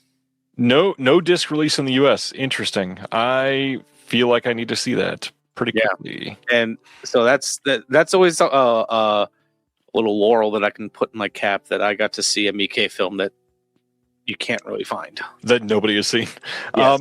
wanted to shout out. We got some other found footage recommendations in the chat. Wreck, phenomenal pick. Love that movie. That's Man Bites Dog. Have you seen Man Bites Dog? Yes, I saw that back when IFC was cool. They used to show things like Man Bites Dog unedited on cable, and that's when I first saw it. Interesting. Now they Seeing just Man show- Bites Dog on cable is wonderful. Yeah, now they just show reruns of It's Always Sunny in Philadelphia all day. I mean, also wild and also very fun. Yeah. Yeah, I need to see this. I love Mike. Definitely want to check this one out. I'm a sucker for movies that involve tournaments. Okay. Have you seen Stiff Competition? No, but should I? Let me Google. It's you have to go. Google this. You have to go to the Melusine site. It's a Vinegar Syndrome adult title about blowjobs. Ooh, Stiff Competition. What's such a random pull there? Anyways, we probably don't need to discuss Stiff Competition. Let's talk about more Stiff Competition. I can bring that up. We'll bring that up in another tab. Hey, Dracula. I'd love to hear your thoughts on Dracula. March 30th, Universal is putting out this beautiful Dracula Legacy collector's edition over in the UK. This is going to cover all of the Dracula films on 4K from 1931 to 1948. They had done all of these in the US last fall, but now you can get this in the UK in an even fancier set if you're into it. How do you feel about Dracula? I love Gothic horror. I love Universal monsters. It's not my favorite Dracula film, but I still love watching these. They are perennials for the fall. Always been a bigger Frankenstein guy, but I'm never going to say no to watching Bela Lugosi. Is your favorite Dracula film from the 90s? Probably. Bram Stoker's? Yes. I'm glad that we are on the same page there. Coppola's my guy. Even when he fails, I just find that man endlessly fascinating. It's a great movie. Stylish as hell. Chris says, Always Sunny has no complete series released on physical media, which sucks. It's not done yet. How could there be a complete series on physical media? They're still like setting the record every year for longest running narrative television show, I think, is the current record. I think so. It's how many seasons I feel like I watched the first like 4 and then I think we're up to like 17 or 18. Insane. And that's coming. Well, I can't say anything. I'm a Simpsons fan. I can't say anything. That's true. Simpsons is about to hit 30, right? Or already hit 30? I think they're on 32. Jesus. I lost count, I guess. I watch it every Sunday. I don't pay attention to what season we're on. I just know it's on. Yep. It's almost like a warm blanket. It's true. It is. Next up, coming soon on 4K. We don't have a release date yet, but Kino Lorber will be putting out Bulletproof from 1996, the Adam Sandler and Damon Wayans film Bulletproof. Any thoughts on Bulletproof? I've actually never seen this, but I feel like I distinctly remember this poster in every video store I ever went to. That's because it was in every single video store. So yeah, that's accurate. Yeah. So is this a comedy? Is it an action film? Is it both? Yes. Yeah. It's a pretty interesting mix of both. Kira is saying that Simpsons is on season 37. Is that accurate? That is insanity. So they're about to be on 40 in a couple of years? Jesus. I'm Googling it. I'm sure whoever that person was is, oh yeah, they are absolutely correct. South Park is on its 28th season. Jeez. Whew, man. I'm at a loss for words. Yeah, same on all of those things. Stan says, happy to report I've never seen an episode of Always Sunny. Why are you happy? The show is literally brilliant. It is amazing. Anyways, I won't belabor that point. Let's keep going. Coming soon on Blu-ray from Kino is Manon 70, a.k.a. French Mistress from 1968, starring Catherine Deneuve. Not a movie I'm familiar with. Anything on this one? No, I like Catherine Deneuve. Yeah, I think I've only seen her in a couple things, but yeah. Yeah. But hey, I love that Kino is finding shit to put out. That's true. That's true. Coming soon. Not that's the wrong word because it's coming on March 31st, even though that is soon. Blu-ray set of Malfeasance, 4 films by Yves Boisset from 71 to 82. This is supposedly great. This is going to be the cop. Is that the title? I need to be able to zoom in, and I can't see it. There's Mad Enough to Kill, Angel's Leap, and The Woman Cop, and the last one is Rise Up Spy. The first 3 films, all newly restored in 4K. Rise Up Spy is a 2K restoration. We've got new commentaries on this one, including Max Allen Collins, Heath Holland. We've got Alexander Heller-Nicholas and Howard S. Berger, Nathaniel Thompson. Supposedly, these are incredible. Anybody in the chat seen these? I'd love to hear some more about these. Yeah, they look interesting.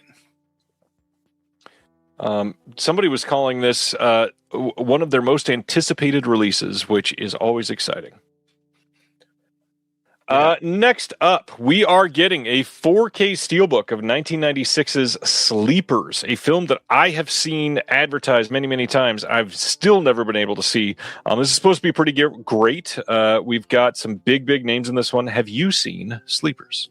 I could lie, but no, I have not seen it. So big names: Robert De Niro, Dustin Hoffman, Kevin Bacon, Brad Pitt, Jason Patrick, all directed by Barry Levinson. This is supposed to be incredible. Definitely need to see Sleepers. And don't worry, this 4K steelbook is not a final piece of art. They are obviously going to put art there entirely. Yeah, I've heard this is good. Colton says it's a time capsule.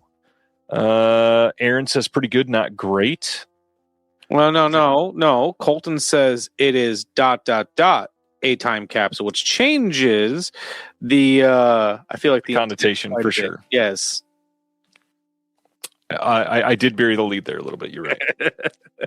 Sorry to all the podcast listeners. Hey, let's talk about 2 films that I've seen recently and loved. In late February or early March, we are getting 2 titles from Deaf Crocodile that I am stoked to be able to see finally coming out. We are getting a 4K Blu-ray dual format release of Song of the Miraculous Hind from 2002. This is a wild film. I don't even know how to begin to explain this. So let's see what Dennis has listed here. He says this is from Marcel Yankovic, and this is, or Marcel Jankovic. I don't remember how you say it. I'm sorry, Dennis and Craig. Craig, who's in the chat. Hi, I love you. This is the follow-up to Son of the White Mare, which you all may have seen if you got that from the previous release of that from Arbalos or from Eureka. This was made during the production on The Tragedy of Man. This is the ambitious attempt to depict thousands of years of Hungarian culture and myth in one film, based in part on early Siberian and Finno-Ugric legends and incorporating Scythian, Iranian, Turkic, and artistic influences all mixed up into one. It's divided into 4 sections. The animation in this is absolutely beautiful. Cannot wait for people to be able to see this. This is the first ever 4K release of this. There is going to be a new interview with the composer, Levente Surenev. There is going to be the animator as part of that interview as well. The interview is incredible. I think that people are going to love that, especially because the composer was in a pretty big band at the time. And of course, Dennis Bartok had a record on hand from him loving the band Illish from the 60s. And the fact that he could hold that up and see the guy's face light up, it's a good interview. Check it out. New commentary on this by Adam Rakoff, James Hancock, and Martin Kessler. Of course, the deluxe edition has a booklet with Jenny Barker and Walt Cha writing in it. This movie is legendary. You need to see this. There was a clip that was posted recently on the Deaf Crocodile social media. If you are into animation at all, you will fully love this movie. Please check it out. Well, I think me and you had a conversation recently on how I admitted that I have not seen any Death Crocodile releases. I'm gonna have to pick this up. This looks fascinating.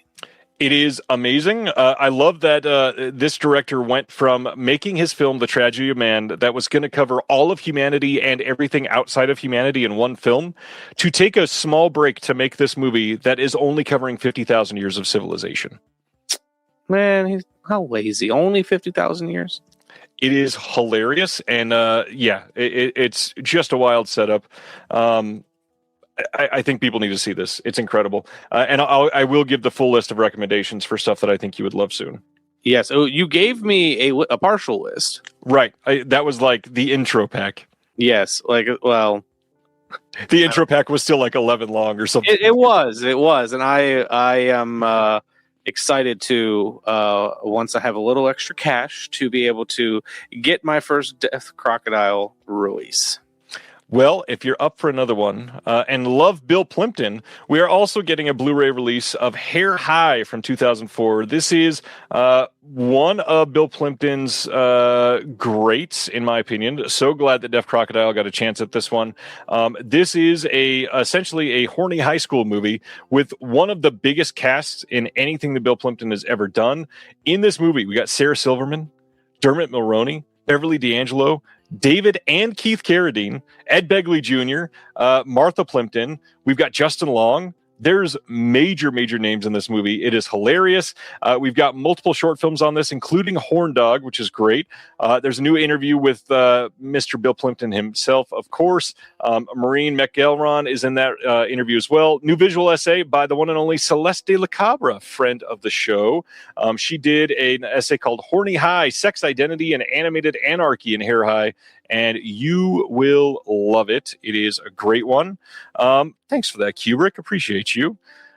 This also is going to come with the new commentary by the same people we just mentioned on that last release. We've got James Hancock, Martin Kessler, and Adam Rakoff on that one. One thing that's cool about this, the Deaf Crocodile guys aren't always able to get this, but they were able to get everything from the DVD release, or mostly everything at least. That's also going to be on the Blu-ray, so lots of archival extras. Slipcase with new writing by Walt Cha, and there's another. Wow, I just saw that this completely cut off my announcement. That's good to know. There was other stuff here. Walt Cha and another essay is in this. Sorry, Craig. Bill Plimpton. Have you checked out anything from Bill Plimpton ever? Surprisingly, no, except for Bill Plimpton, going back to The Simpsons, did some of the most interesting couch gags. There is one that I will always remember, and I send it to everyone, where it is a love story of Homer and the couch, and he impregnates the couch. I don't know if I've seen that one. I will send it to you. Ever since then, I've been kind of obsessed with his work. I've not been able to find any of his stuff. So while we've been sitting here talking, just added this to my cart. Amazing. Amazing. It's a good movie. Everybody needs to see it. It is, it's so great. Not much else to say. I love Bill Plimpton, and I'm honored that I've been able to have him on the show. He's just incredible. Next up, February 24th, Wellgo USA putting out Rescue at Dongji from 2025, and it says, when the Japanese troop ship Lisbon Maru is torpedoed off the coast of Dongji Island, the lives of over 300 British soldiers on board are threatened. Their only hope is a small group of defiant fishermen who will do anything to save them. The trailer for this actually looks pretty good. I'm curious to check this one out. I have not even heard of this one. Wellgo USA does that a lot. They seem to grab some films that not many people have heard of. This looks good. I'm very, very curious about this. I believe this is a mainland China film, which we don't get a lot of those on physical release here in the US. Yeah, I'm intrigued by it. I may be wrong on the mainland China thing, but I believe I read that about that. If I'm wrong, I apologize in advance. Little known indie filmmaker named Christopher Nolan is putting out a couple of his films on disc again. March 23rd, we're getting a 4K steelbook only over in the UK of The Prestige. We are also getting on that exact same day a 4K steelbook of Dunkirk. Good looking steels. One of these two is my favorite Christopher Nolan movie ever. How do you feel about Nolan? Mixed. I He's a filmmaker I enjoy watching. But his films don't. I feel like the more recently, his films aren't really sticking with me the same way. Yeah. I love The Prestige. That is one that my wife actually showed me. But we just recently watched Oppenheimer and I hated it. So mixed bag. Yep. I would understand that. Terry says he hated the sound design in Dunkirk, pissed me off. I feel like there were a couple scenes that were really great for the sound in Dunkirk, but I agree. Christopher Nolan has never been great with sound. No, and he kind of digs his heels in a very weird way. I still remember when he was making his third Batman film, studio executives complained that Bane was unintelligible. So he went the complete opposite direction and turned up his vocals so high that it felt like it was peaking through the entire film. Yeah. But he's always had a problem. I've always had a problem with his mixes when it comes to dialogue. And I've got a pretty decent home theater setup that I put a lot of time and effort into manually calibrating, and it's still tough. That's rough. I understand completely. Like, obviously Tenet has been complained about endlessly, so I won't say much, but it's wild. The mixing on some of these films. Come on. Like, we can do better than that. Ridiculous. Yeah, and he's also really dug his heels into where he's pretty much sticking with 5.1. Yeah. Which sucks because he seems to be wanting to push the envelope on some technological things, but we can do way better with audio. So let us. I don't know. March 10th, we are getting from Universal a Blu-ray release of Resident Alien, the complete series, and also Resident Alien Season 4. That way, if you've got the first three, you can just pick up the fourth one. I have not seen even a single moment of the show, but I've heard that it's incredible. I love Alan Tudyk, and the story here sounds very fun. Have you seen this? No, I feel like I've seen some clips. I didn't realize they had 4 seasons. 4 seasons and a good, strong ending, supposedly. It supposedly does not end on a cliffhanger because they planned on being done. All right. Next up, Imprint announced another TV venture. March 25th, they are putting out a TV Movie of the Week collection number 4. This is going to have To Kill a Cop from 1978, Cocaine and Blue Eyes from 1983, A Killing Affair from 1977, which is only in SD. And either way, I totally forgot, glossed over the first one. Contract on Cherry Street is the third one there. A couple of these are first time on Blu-ray. Contract on Cherry Street is To Kill a Cop is the first time on Blu-ray. And actually Cocaine and Blue Eyes, also first time on Blu-ray. There's a bonus film on that last one, like I said, but that's it. No extras on these. How do you feel about TV films? I like TV films. I'm glad a lot of them are getting releases now because they were kind of notoriously hard to find for the longest time. Long time. Like currently I'm working through like the Dan Curtis TV Mysteries box set from Kino. Nice. I just love that these are available. And wow,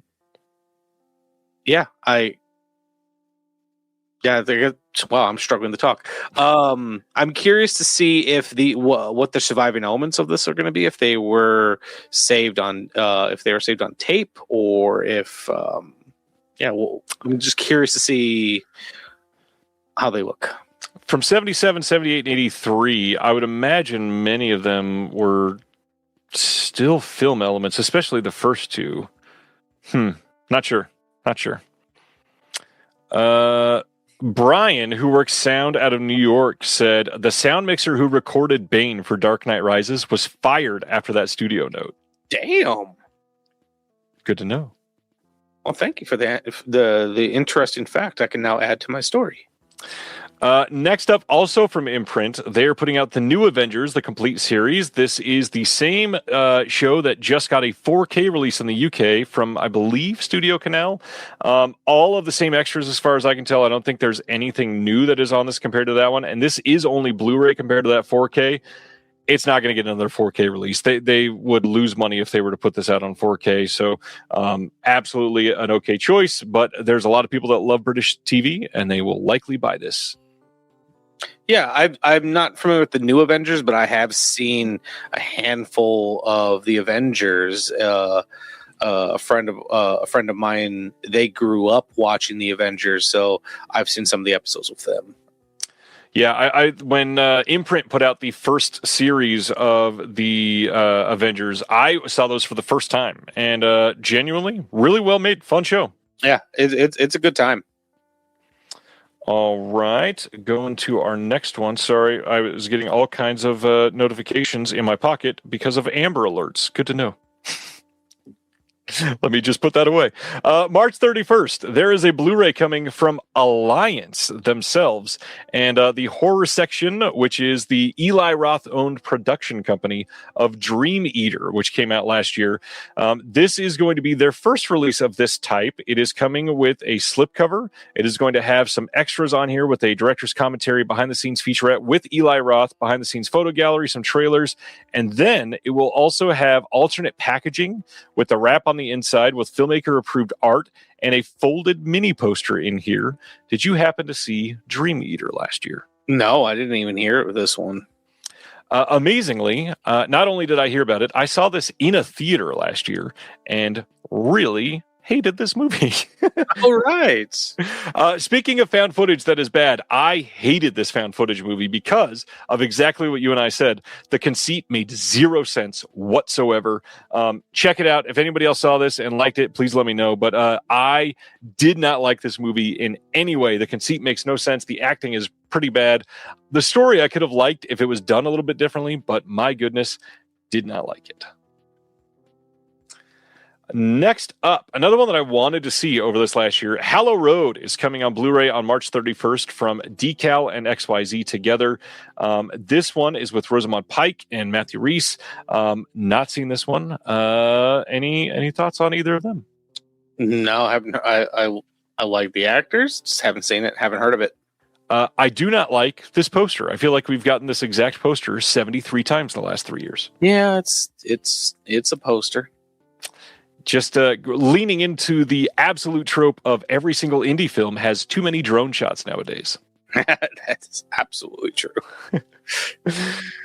Next up, let's go back to Australia and talk about Umbrella. Are you somebody that has anything from Umbrella? Yes. I don't have much. I'm trying to think of what I do have. Asking the tough question, sorry. No, it's fine. I think I have their oh God, give me 1 second. I had to just check. I know I have at least one title there. Okay, yeah, I have the Pusher trilogy that they put out. Nice. And I just got in. I have one other title as well. I just can't think of which one it was. God, Colton, thank you. I hate the drone shots in so many of those indie films so much. Yes, Terry has many films from Umbrella. So does Key-Ray. Wake and Fright, great release. Absolutely. I just got in literally today their release of Lake Mungo. Here is this box. Have not even been able to open it yet. Very curious to see the documentary that came with this because I love that movie. So let's talk about some Umbrella. May 6th, they're putting out a 4K Blu-ray dual format release of Matador from 1986. This is the Pedro Almodovar film that was just recently announced on 4K over in the UK from Radiance as well. So we got a competing release here. We've got different extras on this. So if you love Almodovar, you might actually want both. We got a commentary from the wives Colangelo. We've got BJ and Harmony Colangelo there. Stephen Thrower speaking on Almodovar and the horror film. We've got new actor Assumpta Serna interviewed by Enter Focus on this one. And then new featurette called Dangerous Passions, LGBTIQ plus filmmakers reflect on Matador. How do you feel about Almodovar?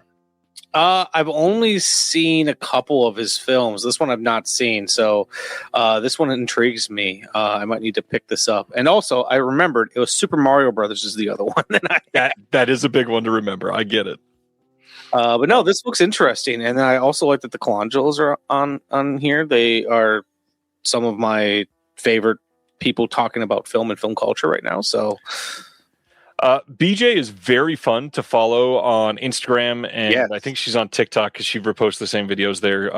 Great film criticism, and very snarky in the best of ways. I also love her podcast that they do. Yes.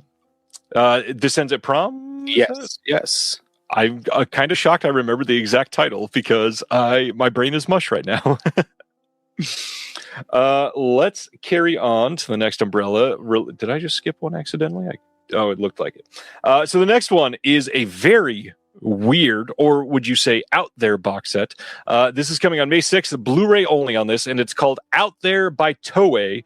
And I'm saying it's out there because these are covering films from 1978, one movie from 1978, and then 2006 and 2007, all produced by Toei, but a very interesting setup box set.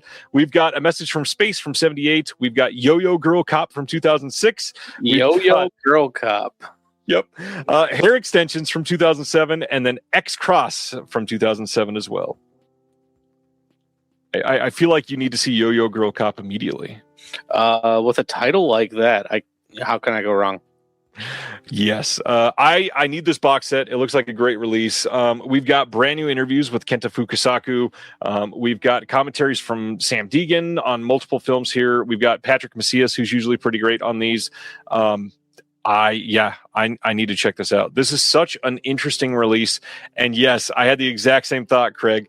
Message from Space is coming out. And what's funny is Message from Space is a film that was literally stolen into a Mexican animated film from decades ago called Roy del Espacio, or Roy from Space. And they took a scene from Message from Space and put it in the film, completely just ripped it and threw it in there with no permission whatsoever. And now Deaf Crocodile had to go in and commission people to animate a new scene over that part of the movie.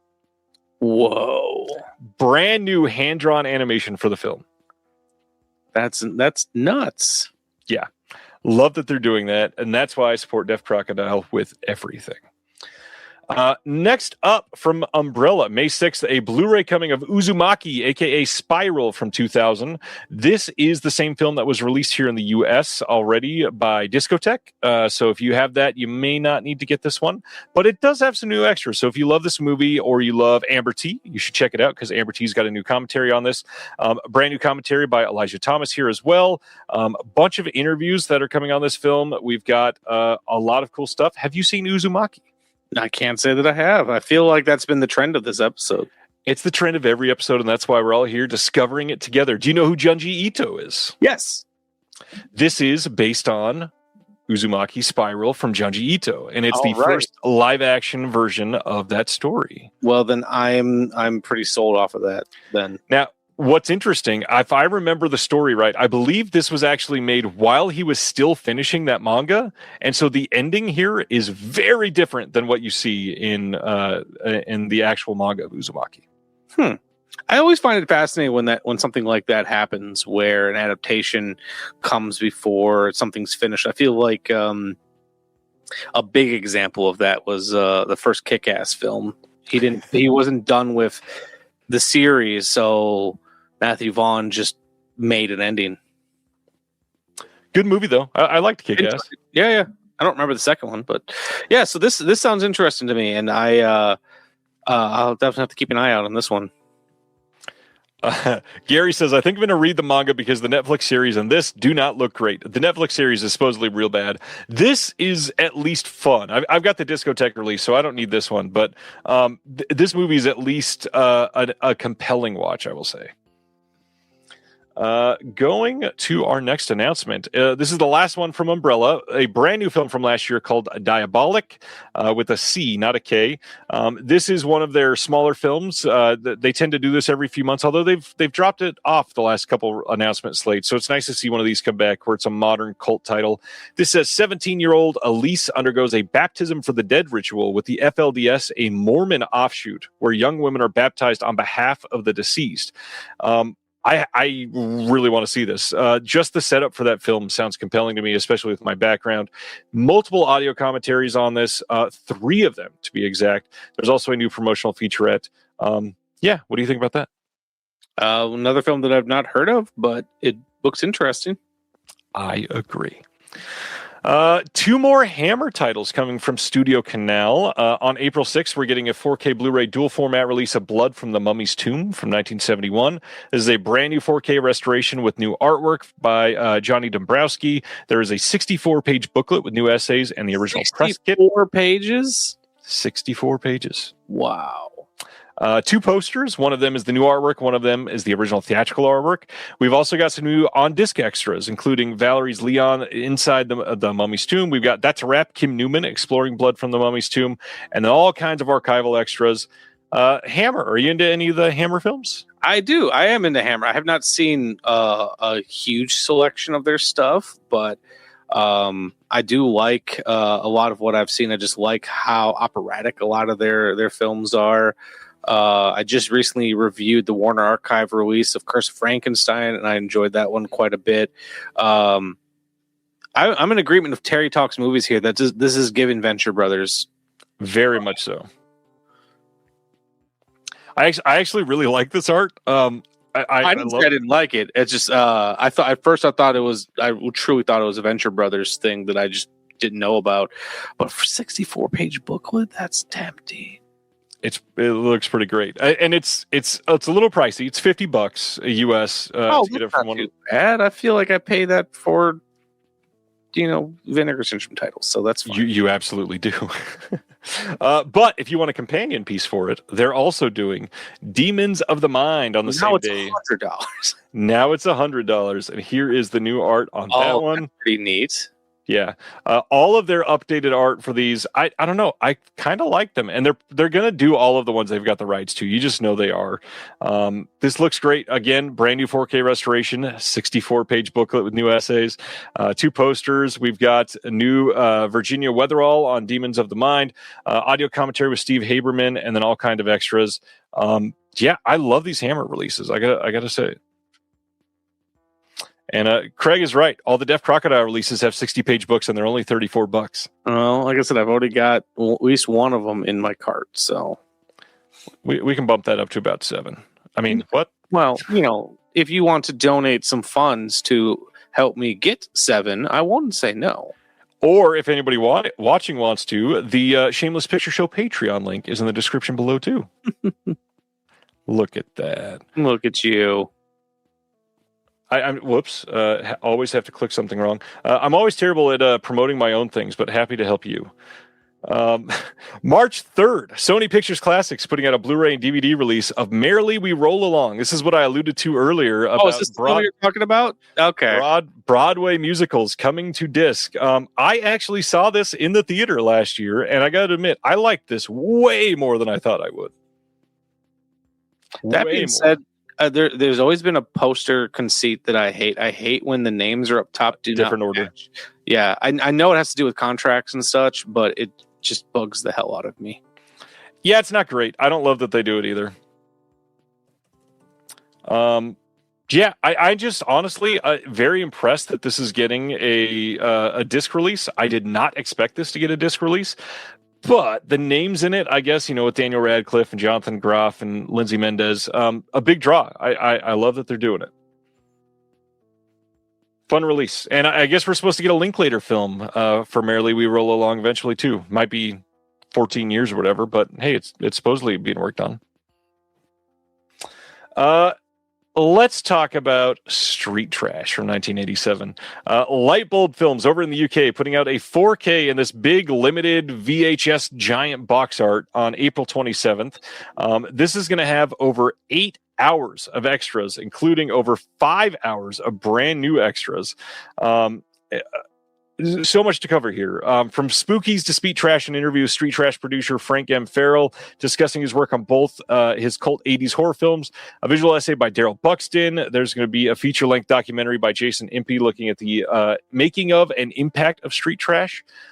Lots of new stuff here. It's kind of wild. Have you seen Street Trash? And if so, what do you feel about it? So I actually have it. I think I have the old Synapse DVD of Street Trash.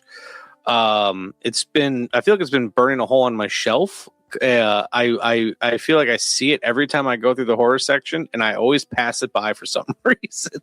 I've still not gotten around to watching this damn movie.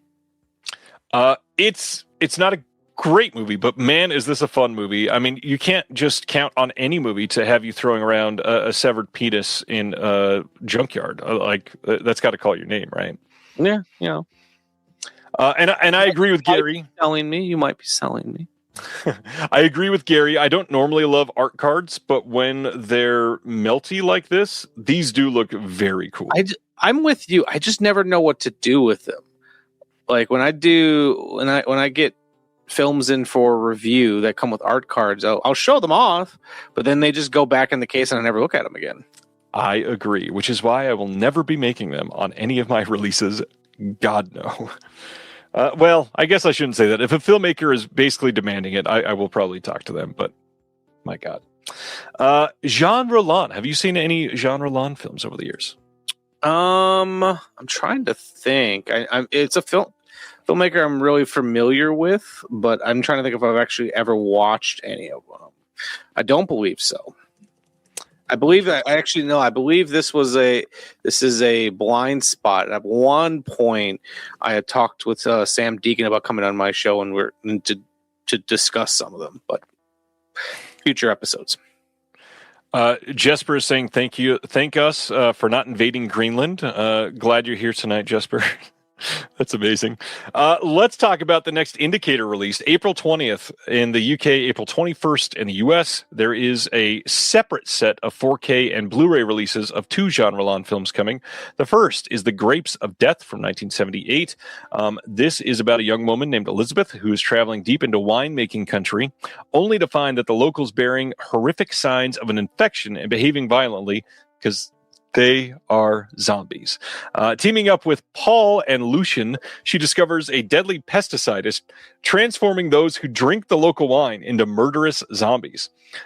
This is a legendary looking release. Jeremy Ritchie does a brand new commentary for it, and there's all kinds of archival extras on here. Multiple documentaries, multiple featurettes, multiple interviews, a critical appreciation by Stephen Thrower so that you know that you absolutely want it. Yeah, I do. This is just a ridiculously great-looking release. I will absolutely be owning it. And while you're there, you may as well pick up The Living Dead Girl, which is from 1982. This is the second title coming out in the exact same day. This says, a spillage of toxic waste causes Catherine to rise from the dead with an insatiable taste for blood. Returning to her family home, she is reacquainted with her childhood friend, Helene, who tries to understand Catherine's predicament and becomes her accomplice with tragic consequences. This is going to have another set of commentaries on here, one from 2003, one brand new with Kevin Lyons and Jonathan Rigby, some selected scenes commentary with one of the actors, all kinds of archival extras. We've got some new interviews. There's going to be a lot of stuff that was previously recorded and has now been re-edited, which I kind of like that they're updating those. This looks even more loaded than the other one. And don't forget, each of these has a booklet. Kind of crazy. Highly recommend both of these Jean Roland titles. Two of his best movies. This is a strong month for them. These look cool. And yeah, these look really neat.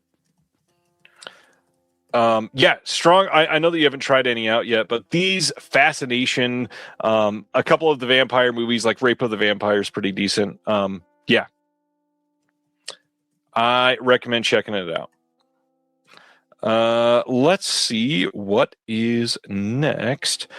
We've got Second Run. I held up their release of Manthan earlier tonight, and they don't put out a lot, but we are getting Long Live the Republic from 1965. This is coming on Blu-ray in the UK on March 16th. This is going to have a new HD transfer of the best existing materials by the Czech National Film Archive. There is going to be an interview with Karel Kachnia from 1998. There is going to be from 1963, A Memory for the Present. Jan Nemec's, that's probably not the right way you say that name, but I am completely uncultured. There's an acclaimed short film here reflecting on the memory and legacy of World War II that is brand new remastered in HD. Book with new writing on the film by an author named Peter Hames, which you are maybe familiar with because he does a lot of this stuff. Jesper, you can only see your comments because you're in the portrait stream. You got to come over to the landscape stream where all the cool kids are hanging out.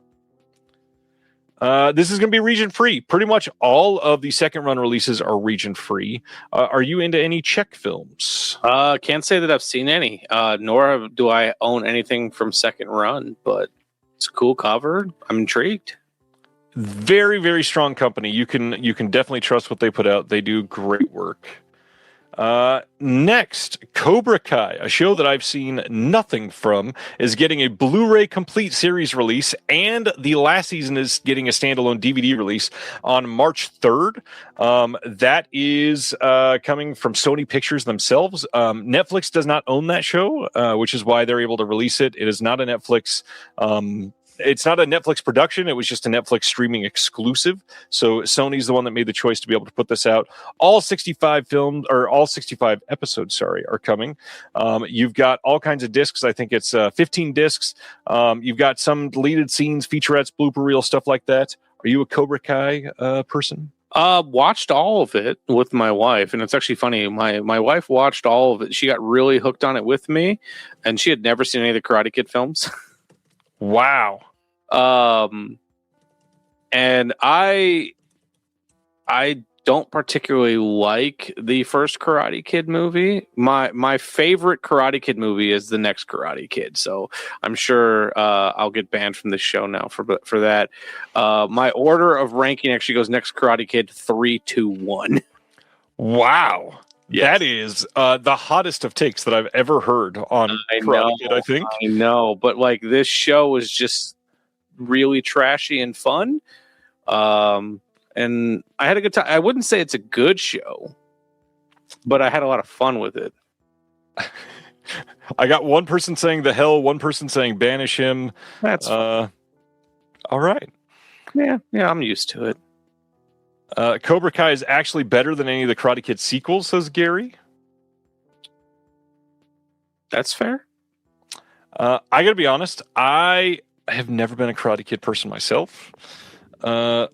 I've seen the first one many, many times. Don't really love any of the sequels, and I don't love the first one. There is nothing about Cobra Kai that seems interesting to me at all. Honestly, the only other take that I have had that has gotten me this kind of hate was that I think Ghostbusters is a bad movie. Interesting. And Ghostbusters 2 is significantly better. I may be in line with that. It's been a long time since I've seen the sequel, but yeah. Interesting.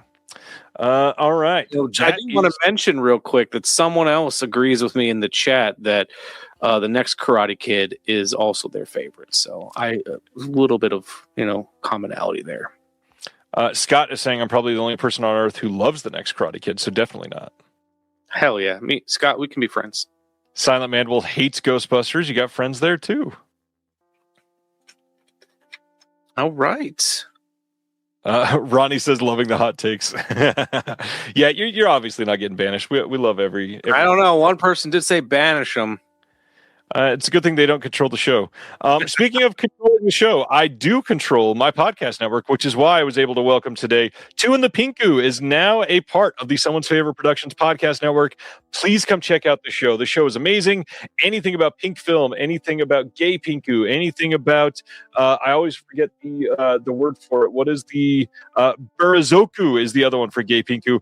Nikatsu Roman Porno. Absolutely love Dakota and Chris. Brand new episode out today on the films of Hisayasu Sato Volume 2. Please go download and check it out. The show is amazing. Are you into pink films? Have you heard of the show? I've heard you talk about the show. I've not seen a lot of pink films, but the show intrigues me. People, I just saw Gary's comment. Don't ban him, but sweep his leg is a really funny comment. I seem to have created some dissonance in your comments, and I think I have personally offended the deaf crocodile people. I hope so. All the crazies find out they're not alone. It's worth it.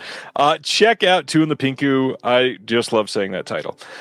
Next, March 17th, Warner Archive releasing the Humphrey Bogart collection. This will include Passage to Marseille. We've got Conflict, Chain Lightning, and They Drive by Night. I love these packages because you're getting 4 different discs. Every single film has their own disc, still the exact same disc that was released in the standalone Blu-ray. And if you don't own any of these movies, it'll be cheap. This is going to come out, and you'll be able to get this for like $32, and it's 4 great releases all in one set. I mean, there's nothing to complain about here. I love these. I really love what the Warner Archive is doing.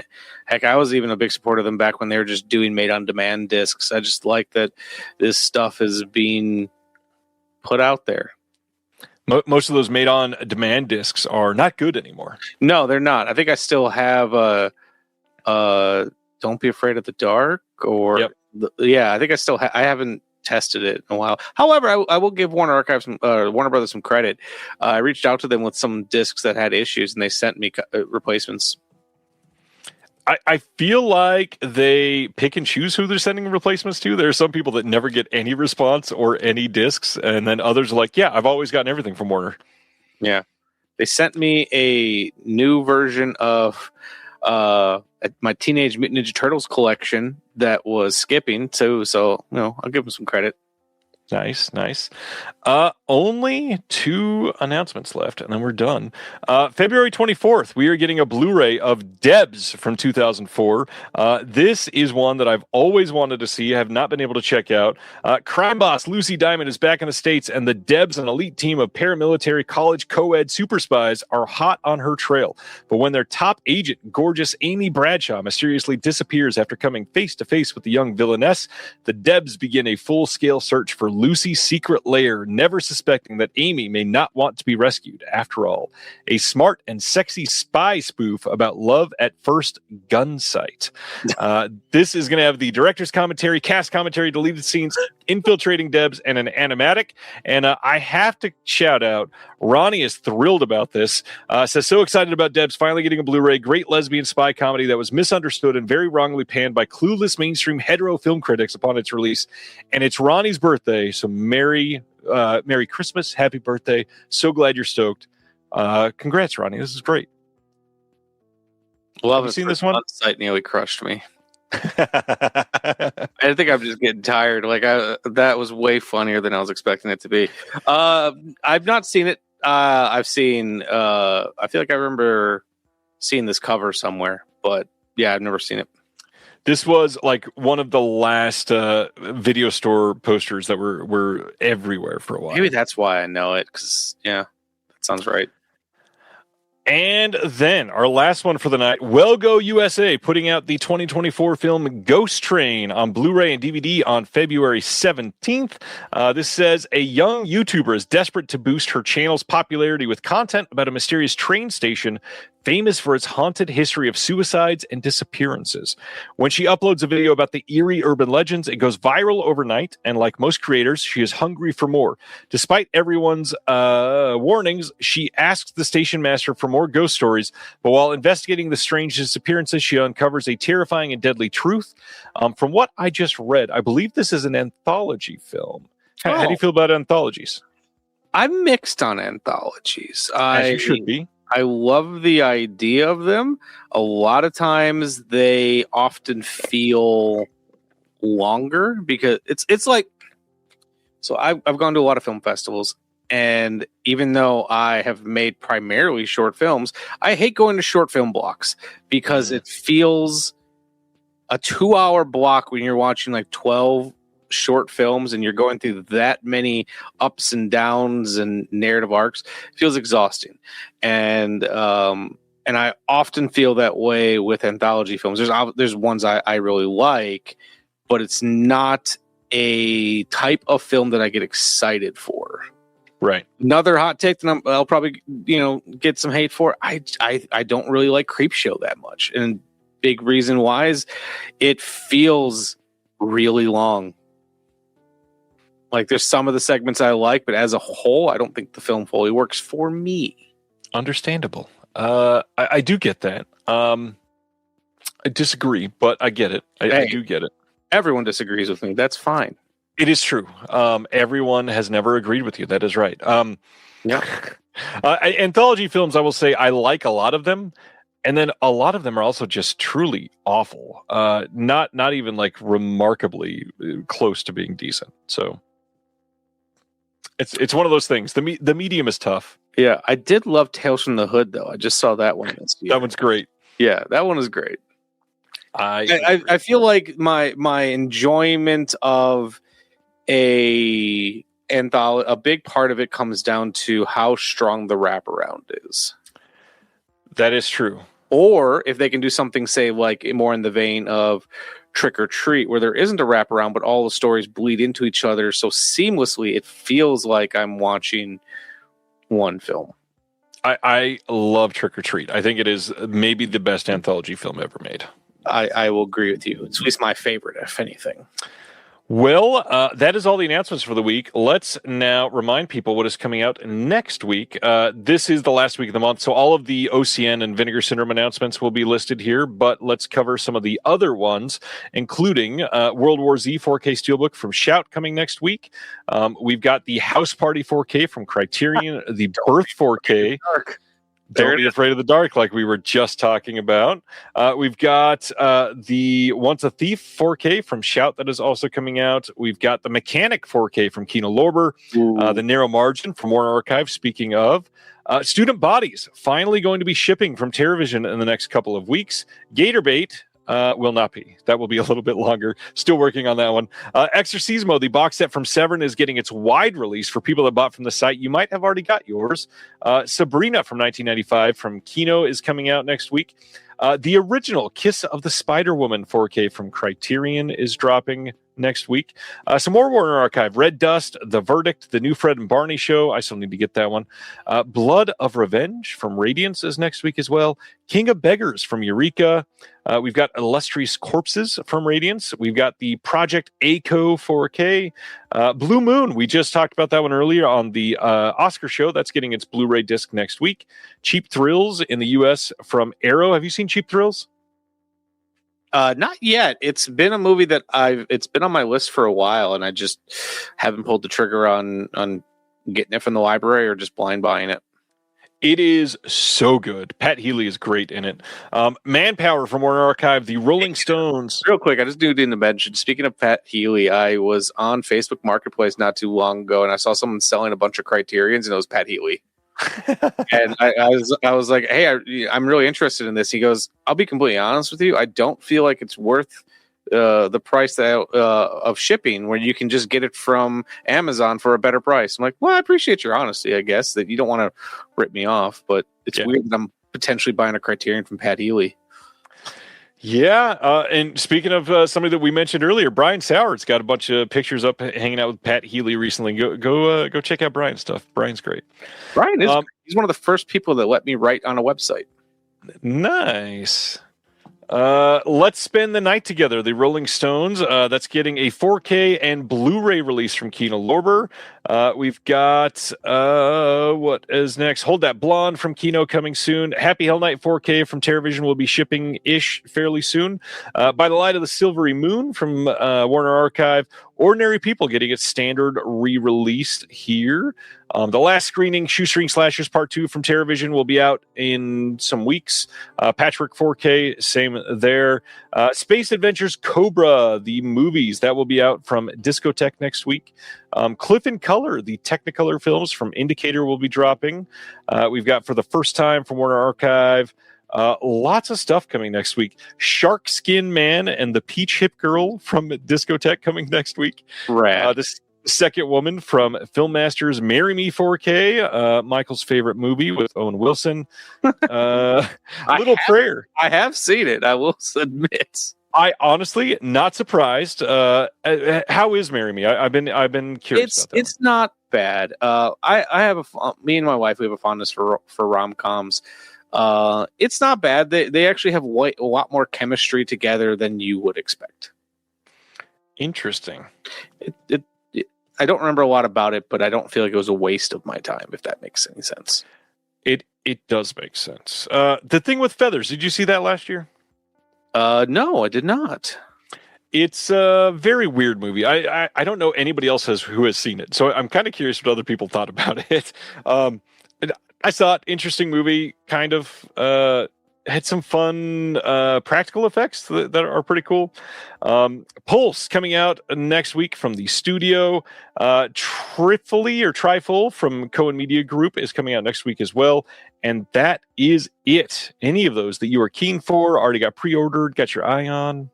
I don't do a whole lot of pre-orders. I know you said it's not coming anytime soon, but I really have my eye on Gator Bait. It's just a type of film that I really enjoy. Have my eye on Married to the Mob. I saw that they had the best worst movie documentary along with, I think, American Scares, or it was a Dupac documentary set that looks fun.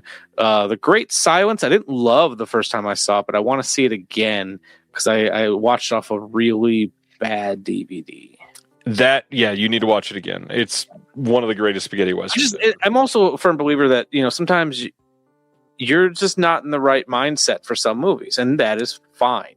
100%. And also at the same time, not everything is for everyone. That is true. Although I wasn't in the right mindset for that movie because I love westerns. Everything about it is a movie that I would love. I just don't think I was fully locked in when I watched it. We had a question from Gary. Gary wants to know what is Bad Things. It is a Shudder release that was through OCN.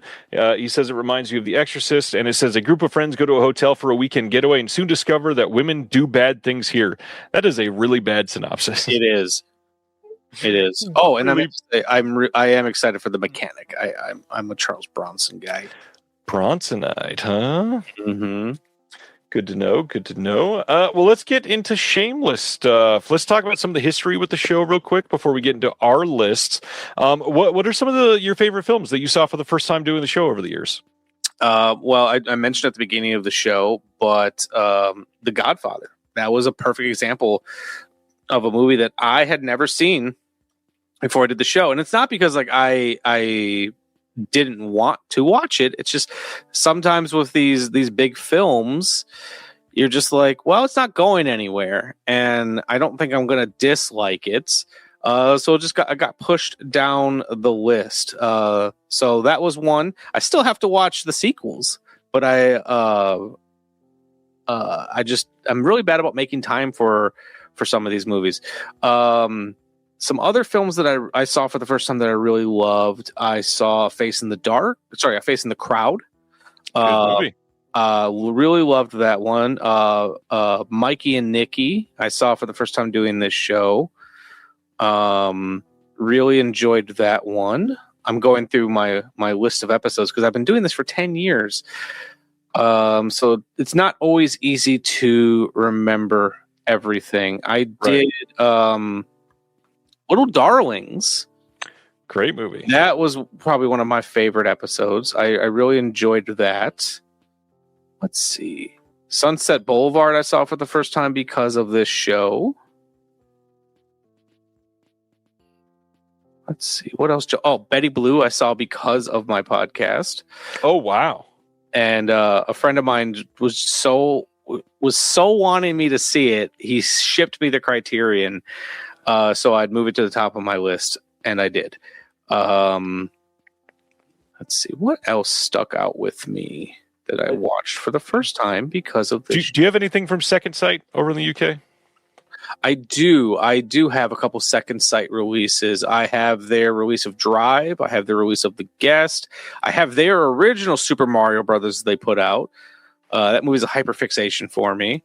And I think I have a couple more. I just can't remember them off the top of my head. Speaking of that movie, not a lot of people have this, and I'm so stoked. I've got their original release of Betty Blue. Oh, it is one of their first limited edition releases, sideloading. I still can't believe I got this.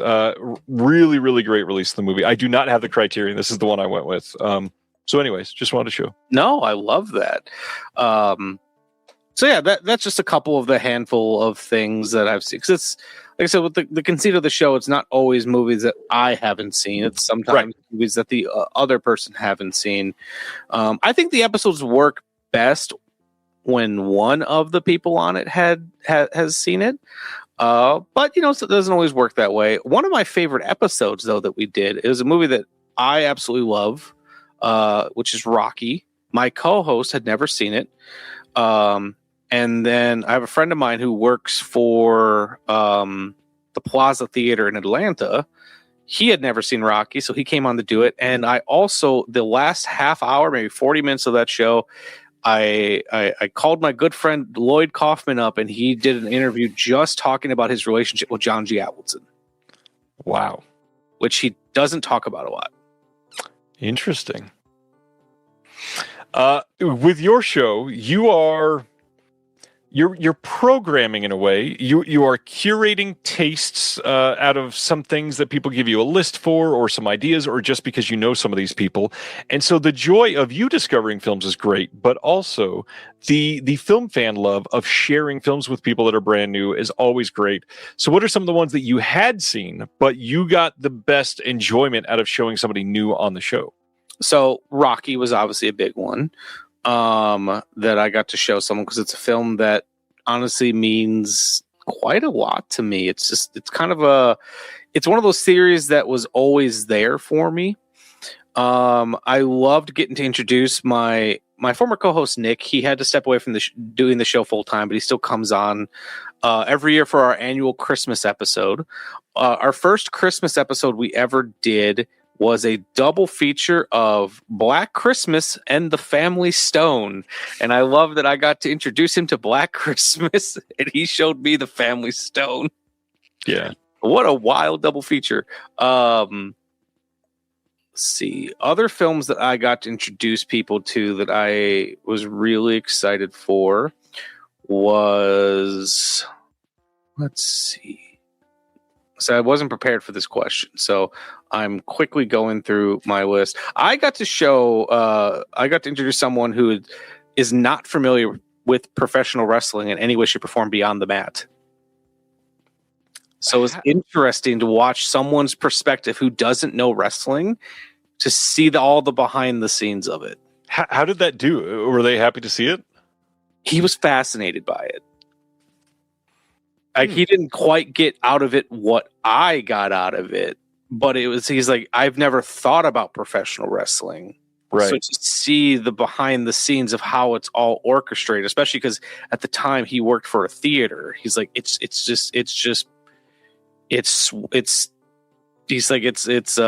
like sports theater. I'm like, yeah, pretty much. Yeah, very much so. So that was a fun one getting to introduce someone to, because it is a wild title. I got to introduce after Nick left the show, I then just had to start bringing in co-hosts all the time. I got to introduce one of my co-hosts to Phantom of the Paradise. Oh, I love that movie. I do too. I also got to introduce my former co-host to the Monster Squad, and we had Andre Gower on to discuss it with us. That's pretty cool. Yeah, so we also talked about his documentary, which he made, and he was the sweetest person. I got to introduce someone to Boogie Nights, and that was a fun time. Nice. One of the more interesting ones. So my former co-host, Nick, he is a big Star Trek fan. We've done multiple Star Trek episodes. Our first episode, because back when we started the Shameless Picture Show, it was going to be television and movies. We didn't do a lot of television, but we started off with Star Trek The Next Generation. He's a big Star Trek fan, to the point that for our 200th episode, we're going to do Star Trek The Motion Picture. Wow. Because I'd actually never seen it. But he had never seen Galaxy Quest. So I thought, well, this is going to be the perfect for you to see. And it's a really fascinating episode. I recommend everyone go listen to it, because he didn't like it. And he didn't like it because he saw too much of himself in it, and it made him have to confront himself in an interesting way. Huh. And sometimes the show's therapy. Interesting. Yeah. You know, it's tough. I came to your show too late, and I've not been able to go back through the archives, because you have 10 freaking years of podcasting behind, or more than that, behind you. Nearly 200 episodes. Jesus. Not including bonus episodes. That's crazy. You got a Patreon, like I said, linked in the description below. What do you do over on your Patreon? Well, originally, we're getting back to it. We've never had that many patrons. Usually we have a couple people who kick us $1, and I think they forget they're even doing it, which is fine. I'll take your money. My wife and I were doing a show called Cage's the Rage, where we're working through the films of Nicolas Cage in chronological order and then ranking them in terms of caginess. The problem is, I don't think anyone was listening to it because I don't think anyone could figure out how the podcast thing, like the audio worked. The RSS feed, yeah. So, like, I gave a couple of them away to the main feed. And then since no one was subscribing, and this is not like a woe is me thing, but I was like, well, I'm not going to keep putting them out. There's no one really there listening to them. But my wife and I, we just wanted to get back to it. So when season 10 starts up, we're going to jump back into it and just probably give a couple of them, give a lot of them away. And then if there's interest, then put them behind. And it's only $1 to get them. Yeah. Not bad. Not bad. So it's not much. It was we more so set it up just because I felt like, because I did have some friends who were like, I'd like to kick in something. And I was like, well, I only do 2 episodes a month, so I already struggle to even put out content sometimes because I do so much other stuff. But I feel that so deeply. Yeah, but you put out weekly shows. I'm live. Thankfully, I don't have to edit or anything like that. And it's funny, like I used to joke, it's like, I give away the edited stuff for free, and then the stuff that I don't edit, I put up on Patreon. People pay for. Yep, that is true. I don't know. Do you want to reveal that I'm doing an episode here soon and what we're going to be covering? Yeah, so I can only tell people what some of the upcoming episodes are. So for episode 200, which is going to be releasing probably like second, maybe third week probably second week into February. They're doing Star Trek: The Motion Picture. The episode right after that, which is episode 201, Ryan will be joining us to discuss Godzilla -1, which he had told me he had not seen yet, and it was probably my favorite movie of the year it came out. So I'm really excited to talk with him about that. I've got an episode on Clueless coming up with Millie DeCherico. On top of that, I also have Austin Proctor, the Frightmares podcast. When he was here, we recorded an episode on Hudsucker Proxy. So we got some good stuff coming up. You've also done some interviews on your show. You want to shout out any of the names that you've had for that? Yeah, of course. So the interviews have always been interesting because I always give anyone who comes on the option. It's like, here's the theme of the show. Here's what we do. But if you don't want to dedicate yourself to having to watch a movie, like sometimes the people I'm interviewing are busy. Yeah. I give them the option.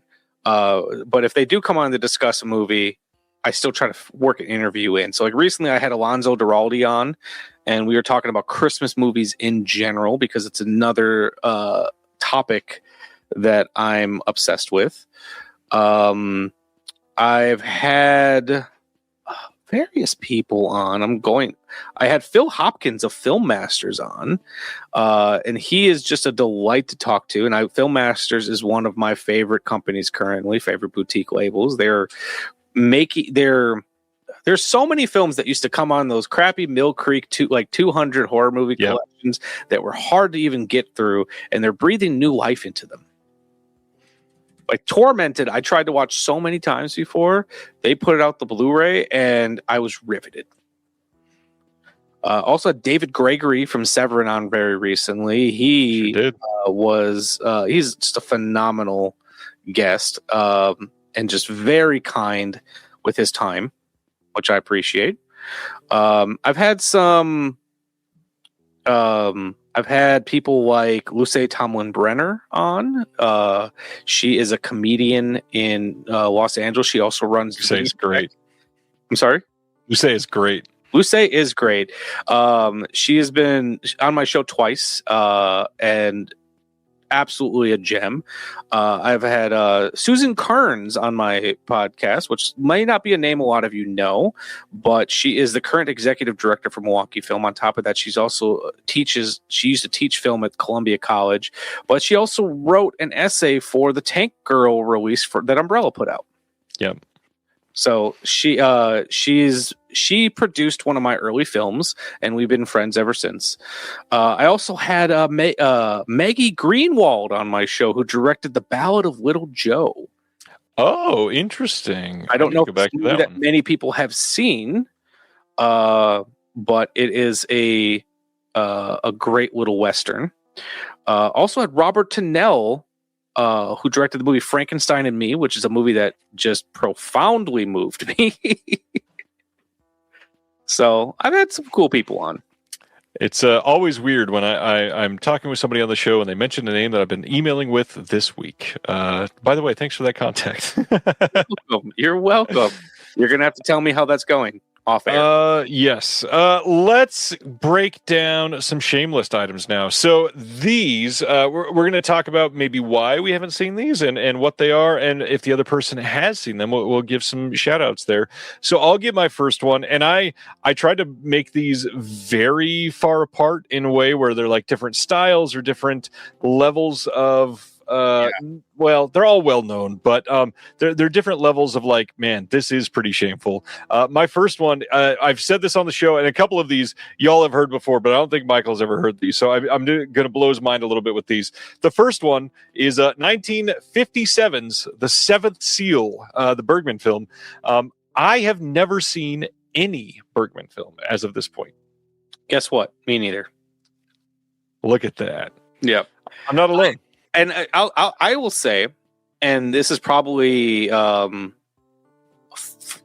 I keep getting like into your music, the music that's playing. For me, the reason I've not seen The Seventh Seal and seen a lot of Bergman films, and is just honestly, when I first heard about them, they looked boring. Yeah, and I'm not saying they are. I also, when I first heard about Bergman, my journey as a cinephile was completely different. But I just think because of that, like, I don't know. I guess part of me is like, well, I've seen Last Action Hero, so I'm sure I've seen enough of. Right. I've seen The Seventh Seal, which is funny to me, anyways. But yeah, when I was younger, I just figured they would be boring. And I'm sure I would actually really enjoy them. I just need to make the time to sit down and watch them. I agree, and I showed my kids Last Action Hero about a year and a half ago, and they seemed to be mildly amused by a couple scenes. And yet here I'm like, this movie's a masterpiece. It's a fun time. It was way different than I remembered it being, that's for sure. List of 5. What is the first one that you're going to bring up tonight? This one is surprising even to me. Seven Samurai. Oh. As of current, I've only seen one Kurosawa film, and that was Rashomon. And honestly, I just need to bite the bullet and buy a bunch of those Criterions that they've been putting out. But sometimes my seeing things is purely a what's in front of me type thing. There is a sense of discovery that comes from it. Like, I can go online and buy pretty much anything, but I need to not do that. So I wait till things kind of find me sometimes. I don't know why this is so funny to me, but Craig saying Seven Sams is pretty good makes me laugh so much because it sounds like he's on a first name basis with it. Yeah, I mean, Kurosawa, like, he's one of the best.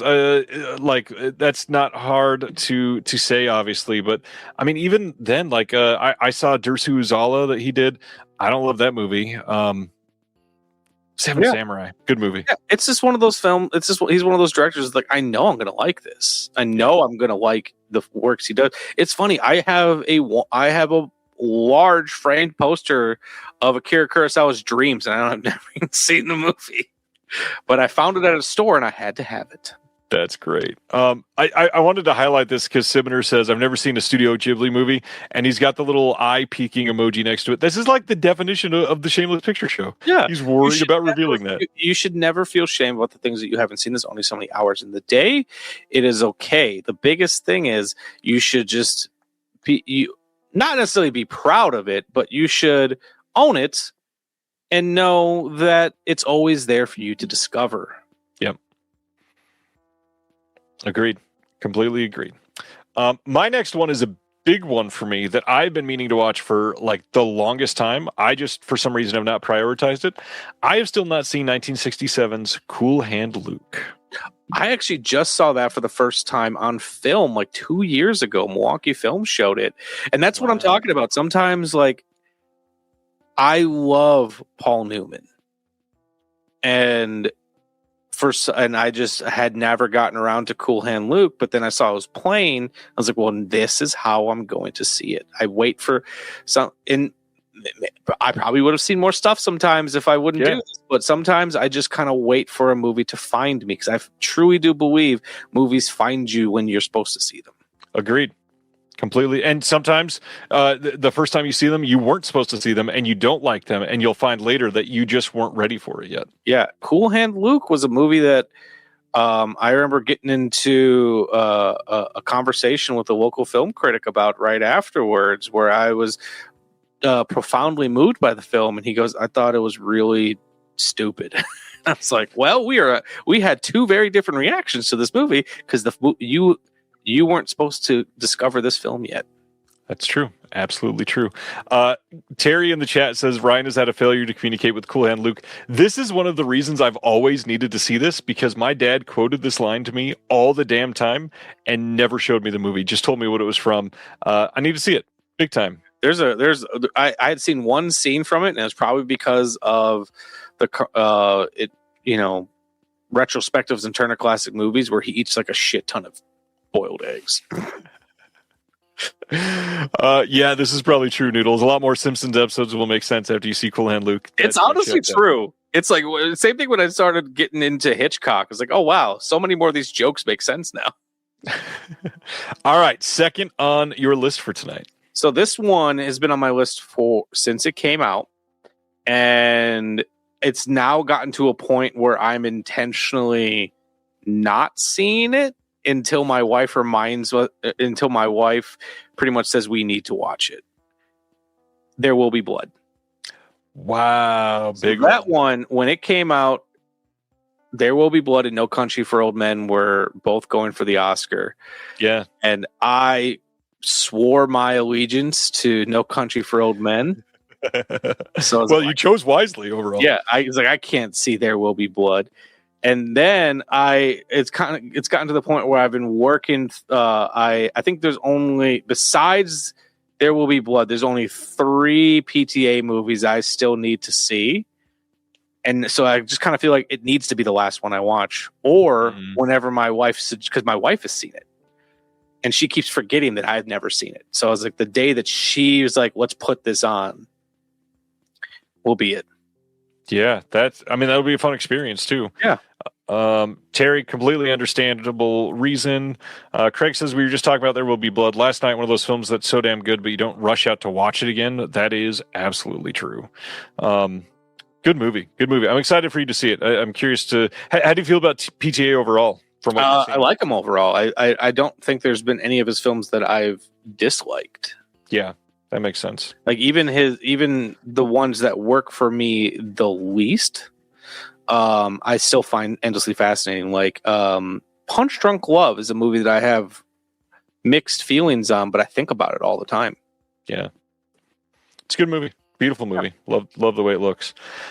My next one is one that I have heard from a couple of people that I would love, and it was like, all right, adding to the watch list, and then never referring to the list again. Still have not checked out 1974's Cassavetes Joint, A Woman Under the Influence. One that gets referenced so many times, still have not put it in. I have that. So I'm friends with one of my film professors from college, and he's been downsizing, getting rid of a lot of his movies. I think I actually remember sending you a picture. I bought a bunch of those Corman Shout Factory sets from him, and I got a really good price on them, let me tell you, because I don't think he looked up what they were worth. But he also sold me all of his Cassavetes DVDs. So I have almost all of his films on the shelf, but I've only seen Killing of a Chinese Bookie.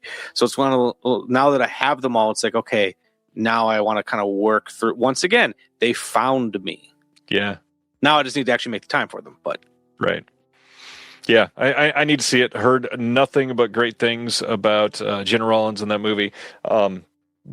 Just no excuse. I need to see it for sure. So my next one is another. I don't want to say it's a contemporary film because it's like 26 years old at this point, but Gladiator.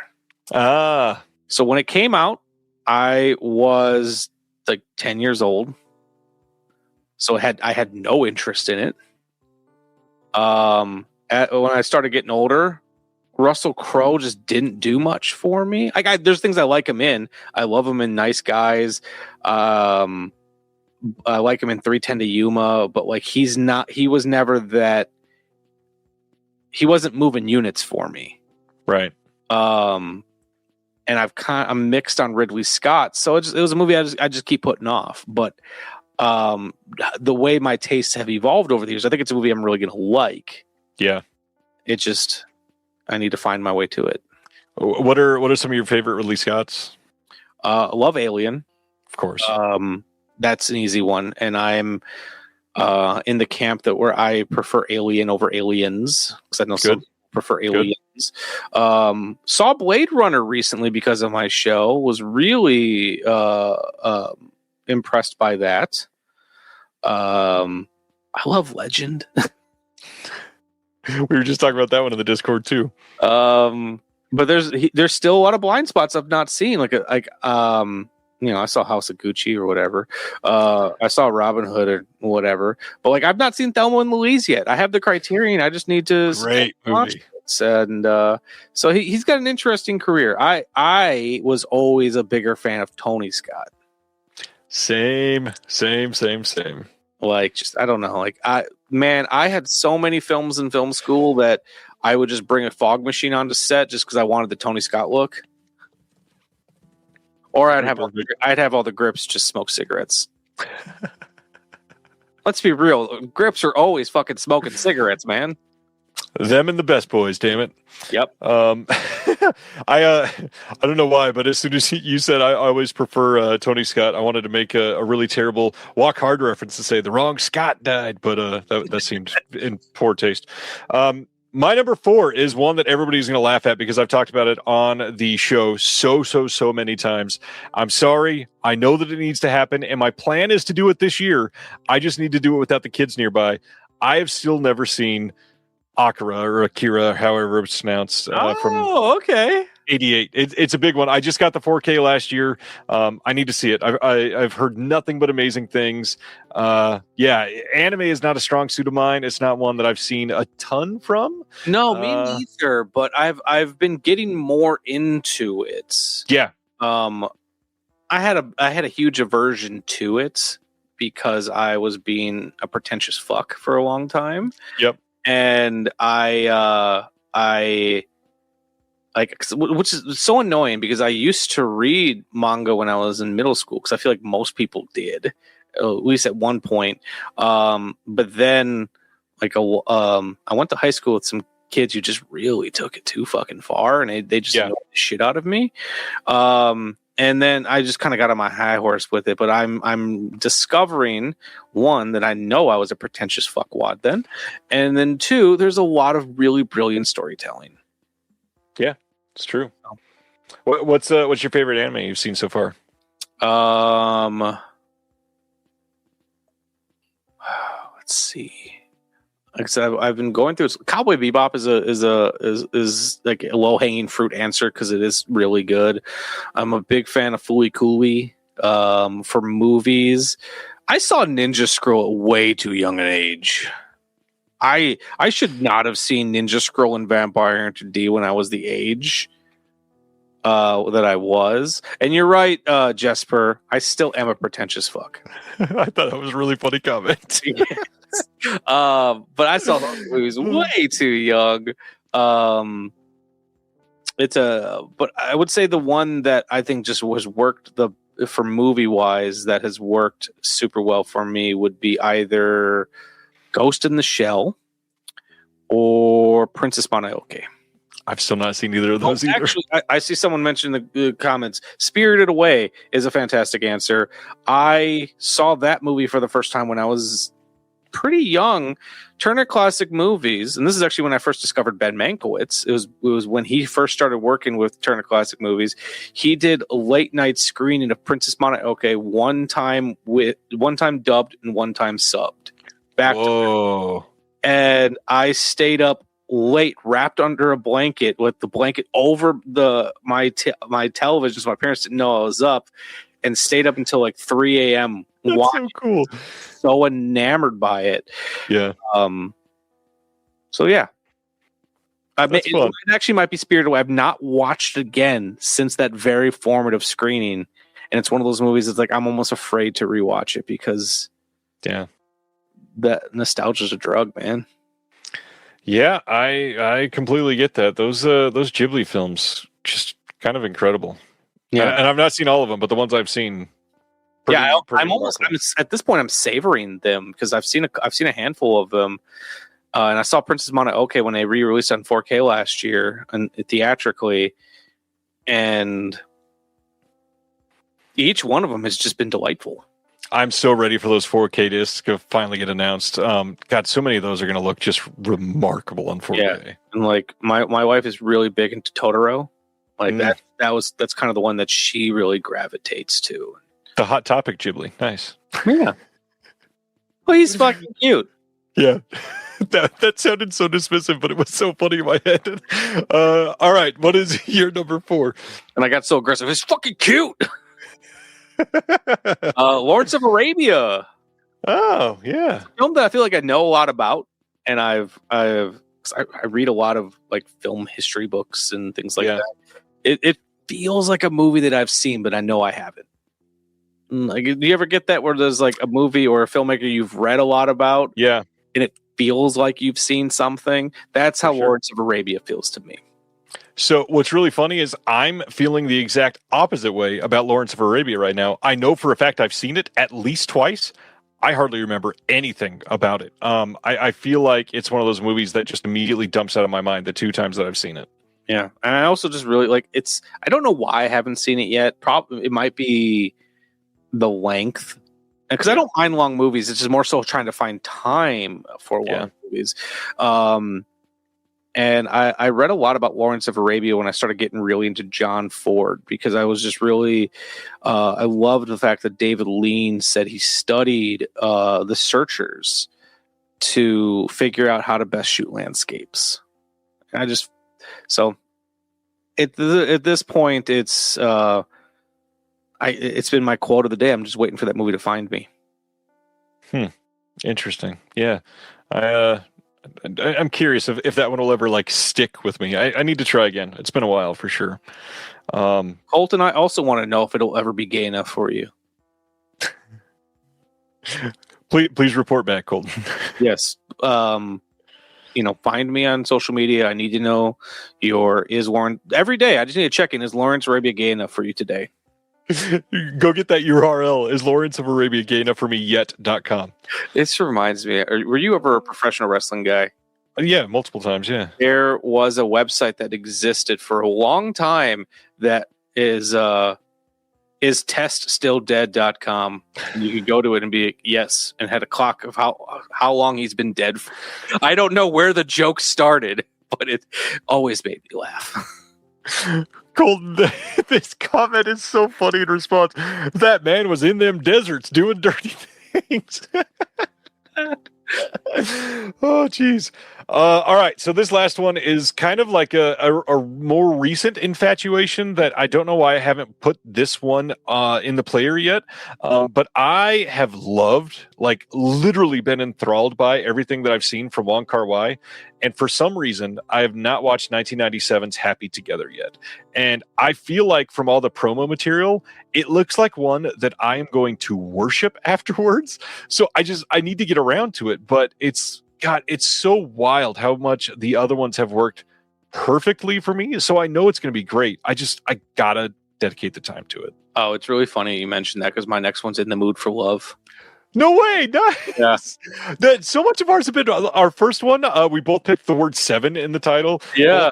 Wong Kar-wai. Like, this has been great. Like, I, like many pretentious young film students, saw Chungking Express and pretty much built my life around it. It's pretty great. And then I just never got around to his other films, except for apparently I've seen The Grandmaster, and I don't remember when I watched that. But In the Mood for Love it's very much like you said. I know it's a movie that I'm going to love. It's beautiful, and I just I just need to pull that trigger. Yeah. It has a Criterion, correct? Does have a Criterion. It's in that box set. It had its own standalone. I think it's got a 4K now, if I'm remembering right. That's another thing too. It's just like sometimes some of these films aren't easy to find. Like the reason I hadn't seen Possession for so long is because it was not easy to find. If you didn't get that original release of it, yep, good fucking luck finding it. Or, so when I was talking to Austin about when we went to go see No Other Choice, I've not seen any other Park Chan-wook films except for Stoker because they were notoriously hard to find for a while. For a while, yeah. And then it's because they were so hard to find, I stopped looking. Which is the reason why up until like I hadn't seen a lot of John Woo films because they weren't easy to find. And now they are. Now they're all getting releases, and I don't have to deal with unsavory bootleg websites to see some of them. But like, you know, when something is not easily available, why keep looking? Yeah. And Stan, yes, we absolutely our Patreon. We do a watch along as a group once a month, and one of them we did Chungking Express and discussed afterwards and stuff. Loved that movie. Yeah. Ronnie says Chungking Express didn't do it for me. Still haven't seen In the Mood for Love. In the Mood for Love is remarkably just well made, shot beautifully, poignant. Love that movie so much. Gosh, these are good lists, solid lists. Yeah, and it's like, and after talking about it, I don't feel any shame. I'm excited to see them. Absolutely. Except for maybe the Bergman stuff. I can wait on a few of those, but yeah. And I even had backup choices just in case we had the same one. I actually made a list of 11. What are the other 6 if you want to rattle them off? The Graduate. Somebody else mentioned that in the chat earlier too. After Hours. Oh wow! I had that Criterion. It's still shrink wrapped. Another Scorsese, The Last Waltz. Oh, good movie. Yeah. Come and See. Yeah, I understand putting that one off. And then Cinema Paradiso. Yeah, I can see that not being super like accessible, I guess, or approachable. Maybe is the better way to say that. Plus, I without knowing a whole lot about it, you know, I remember when it was recommended to me by someone, I was like, "Why would I see that? I've already seen Matinee." Touche. They're both great. I know it's it's not the same thing. I'm being a little coy about it, but. Still. But not a pretentious fuck, though. That's nice. Yeah. Michael, this has been amazing. Thanks for doing this. I had a whole hell of a lot of fun. I'm glad. And I got to stir up some shit in your comments section. It happens every week, and so I'm grateful that you had an opportunity to do it. Yeah, and I had a great time, and hopefully looking to come back whenever we can get me scheduled in. Though I'm a little sad, I gotta say. So back before you had officially announced Antenna, you had said it's like, oh, well, there's a piece of news I want to tell you, but I want to wait until I can tell you live. And you still haven't said anything, so I don't know if you were just. It was Antenna because the first time was going to be the week of the announcement. Okay, that makes sense. That because I think we had to reschedule you twice. No, only once. No. I rescheduled you once. You rescheduled you once. Yeah, so it was twice. But so I thought you had something me specific that I was like excited for. No, just Antenna. But the big thing was Brian only had one opportunity to come on the show, and so it was like I got to get Brian back on, and I know that Michael will be okay waiting 1 week, so we did it. Yeah, plus like I said before. Brian's a great dude. I don't know him super well, but back before I was a very unproven writer. Only thing I had written for was Taste of Cinema, if you remember that website. I vaguely do, I think. It was mostly a list website. You like, best horror locations, and you just do a bunch of that. When Brian was doing Rupert Pumpkin, he would do his discovery lists every year. And I reached out to him being nobody. I'd barely been doing the podcast. Asked if I could post one. And he said yes. and he let me do that for like 3 or 4 years. Pretty much until he stopped doing the website when Pure Cinema dropped off. And then a funny other little side of Brian, when he first started getting into 4K, I think he got a 4K TV. He had no 4K discs. He just reached out to like Facebook. Is like, does anyone have any 4K digital codes they don't want? So I gave him a 4K digital code for Hook. Nice. I don't know if he remembers this, but I do. It's a formidable moment for you. I'm sure he remembers it greatly. This has been great. Brian's great. You're great. This is so much fun. Thanks for doing it. Of course, and I'm always happy to come back on again. Well, we will get you back. Everybody stay safe over this freezing ass cold weekend that many of us are going to have. If you're in California, this is one of those super jealousy moments of your weather not being deadly at the moment. Although sometimes I'll take this over the fires, I guess. Anything else coming up that you haven't shouted out that you'd like to shout out? Well, the season 10 of the podcast is coming up. Don't have the official date yet, but I'm thinking second week of February.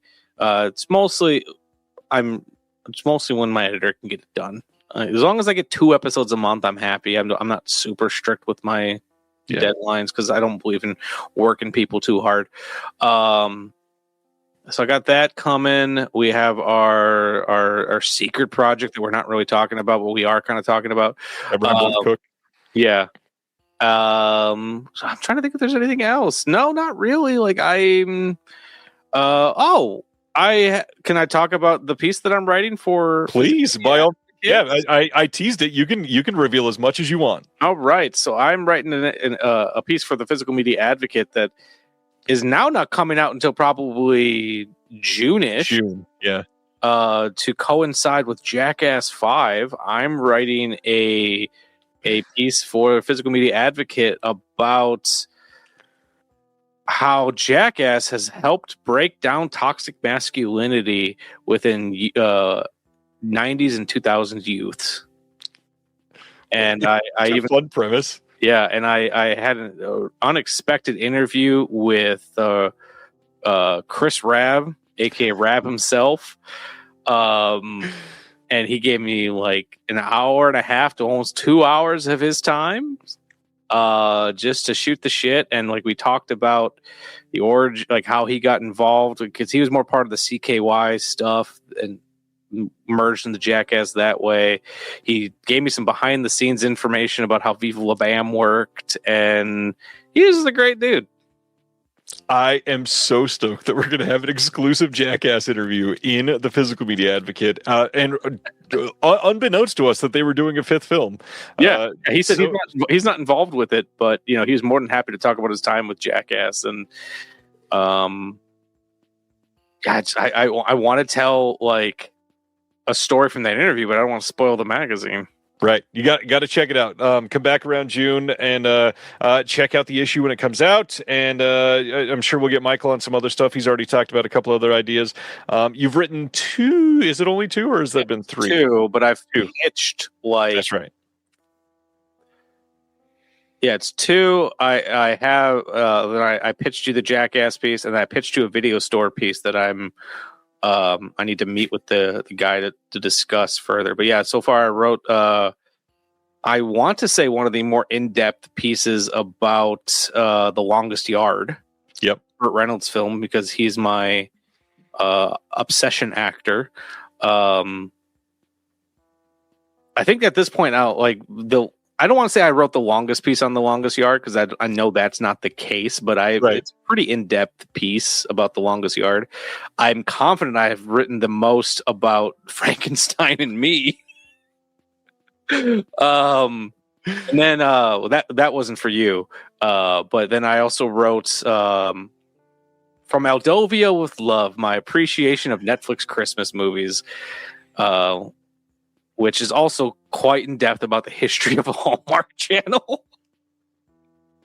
Yeah, you had just recorded with Alonso Duralde, and we also highlighted his new version of his book, Have Yourself a Movie Little Christmas. Yep, got the shelf behind me. Nice.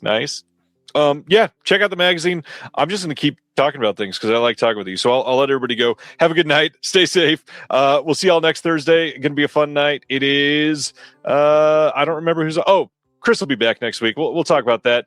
Have a good night. See you then. Thanks, Michael. You're welcome. See y'all. Thank you for watching The Disconnected. On the way out, make sure that you are subscribed to the channel, that you've liked the video, and that you've copied the link to be able to share with someone else that may appreciate this.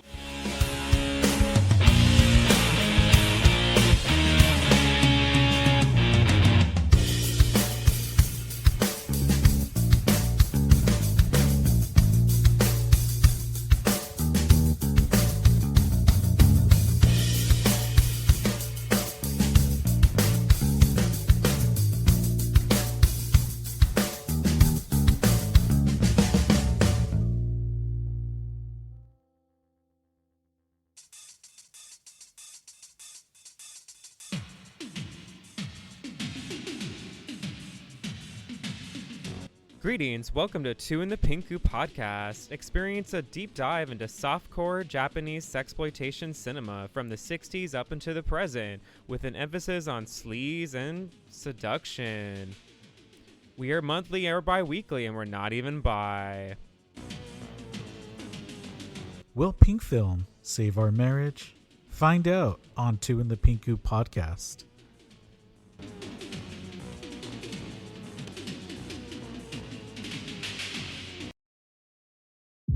Horror movies get a bad rap. They're cheap thrills, mindless gore, not cinema, blah, blah, blah. But we here at Sitting in the Dark know better. We know that horror is more than just jump scares and chainsaws. It's a reflection of our deepest fears, our anxieties, Okay, and there's a lot of jump scares and chainsaws. Join us, Pete Wright, Tommy Metz III, Kyle Olson, and Keenan Diaz, as we cut into the dark heart of horror cinema. Every episode, we explore a different facet of the genre, from survival horror to home invasions, from zombies to birds. We tickle the tropes, analyze the angles, and sharpen our own axes along the way. We'll introduce you to the classics that shaped the genre. And the modern masterpieces that are pushing the boundaries of terror. Sitting in the Dark is your guide to navigating the terrifying, thrilling, and sometimes hilariously bad world of horror movies. We'll help you understand why we love to be scared. And maybe even convert you into a horror fan yourself. So turn off the lights, close the basement door, And join us. Sitting in the dark.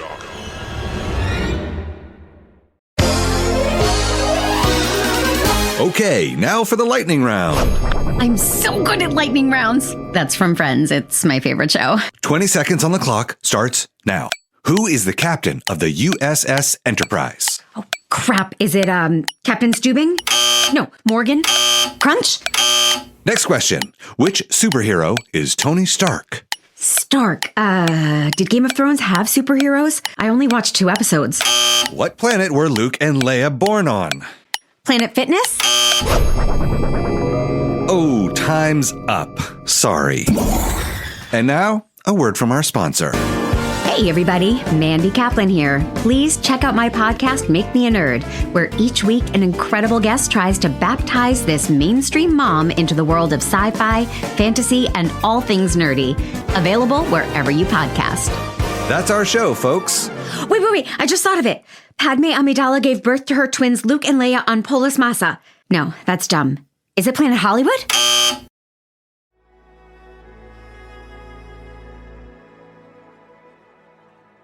Thank you for listening.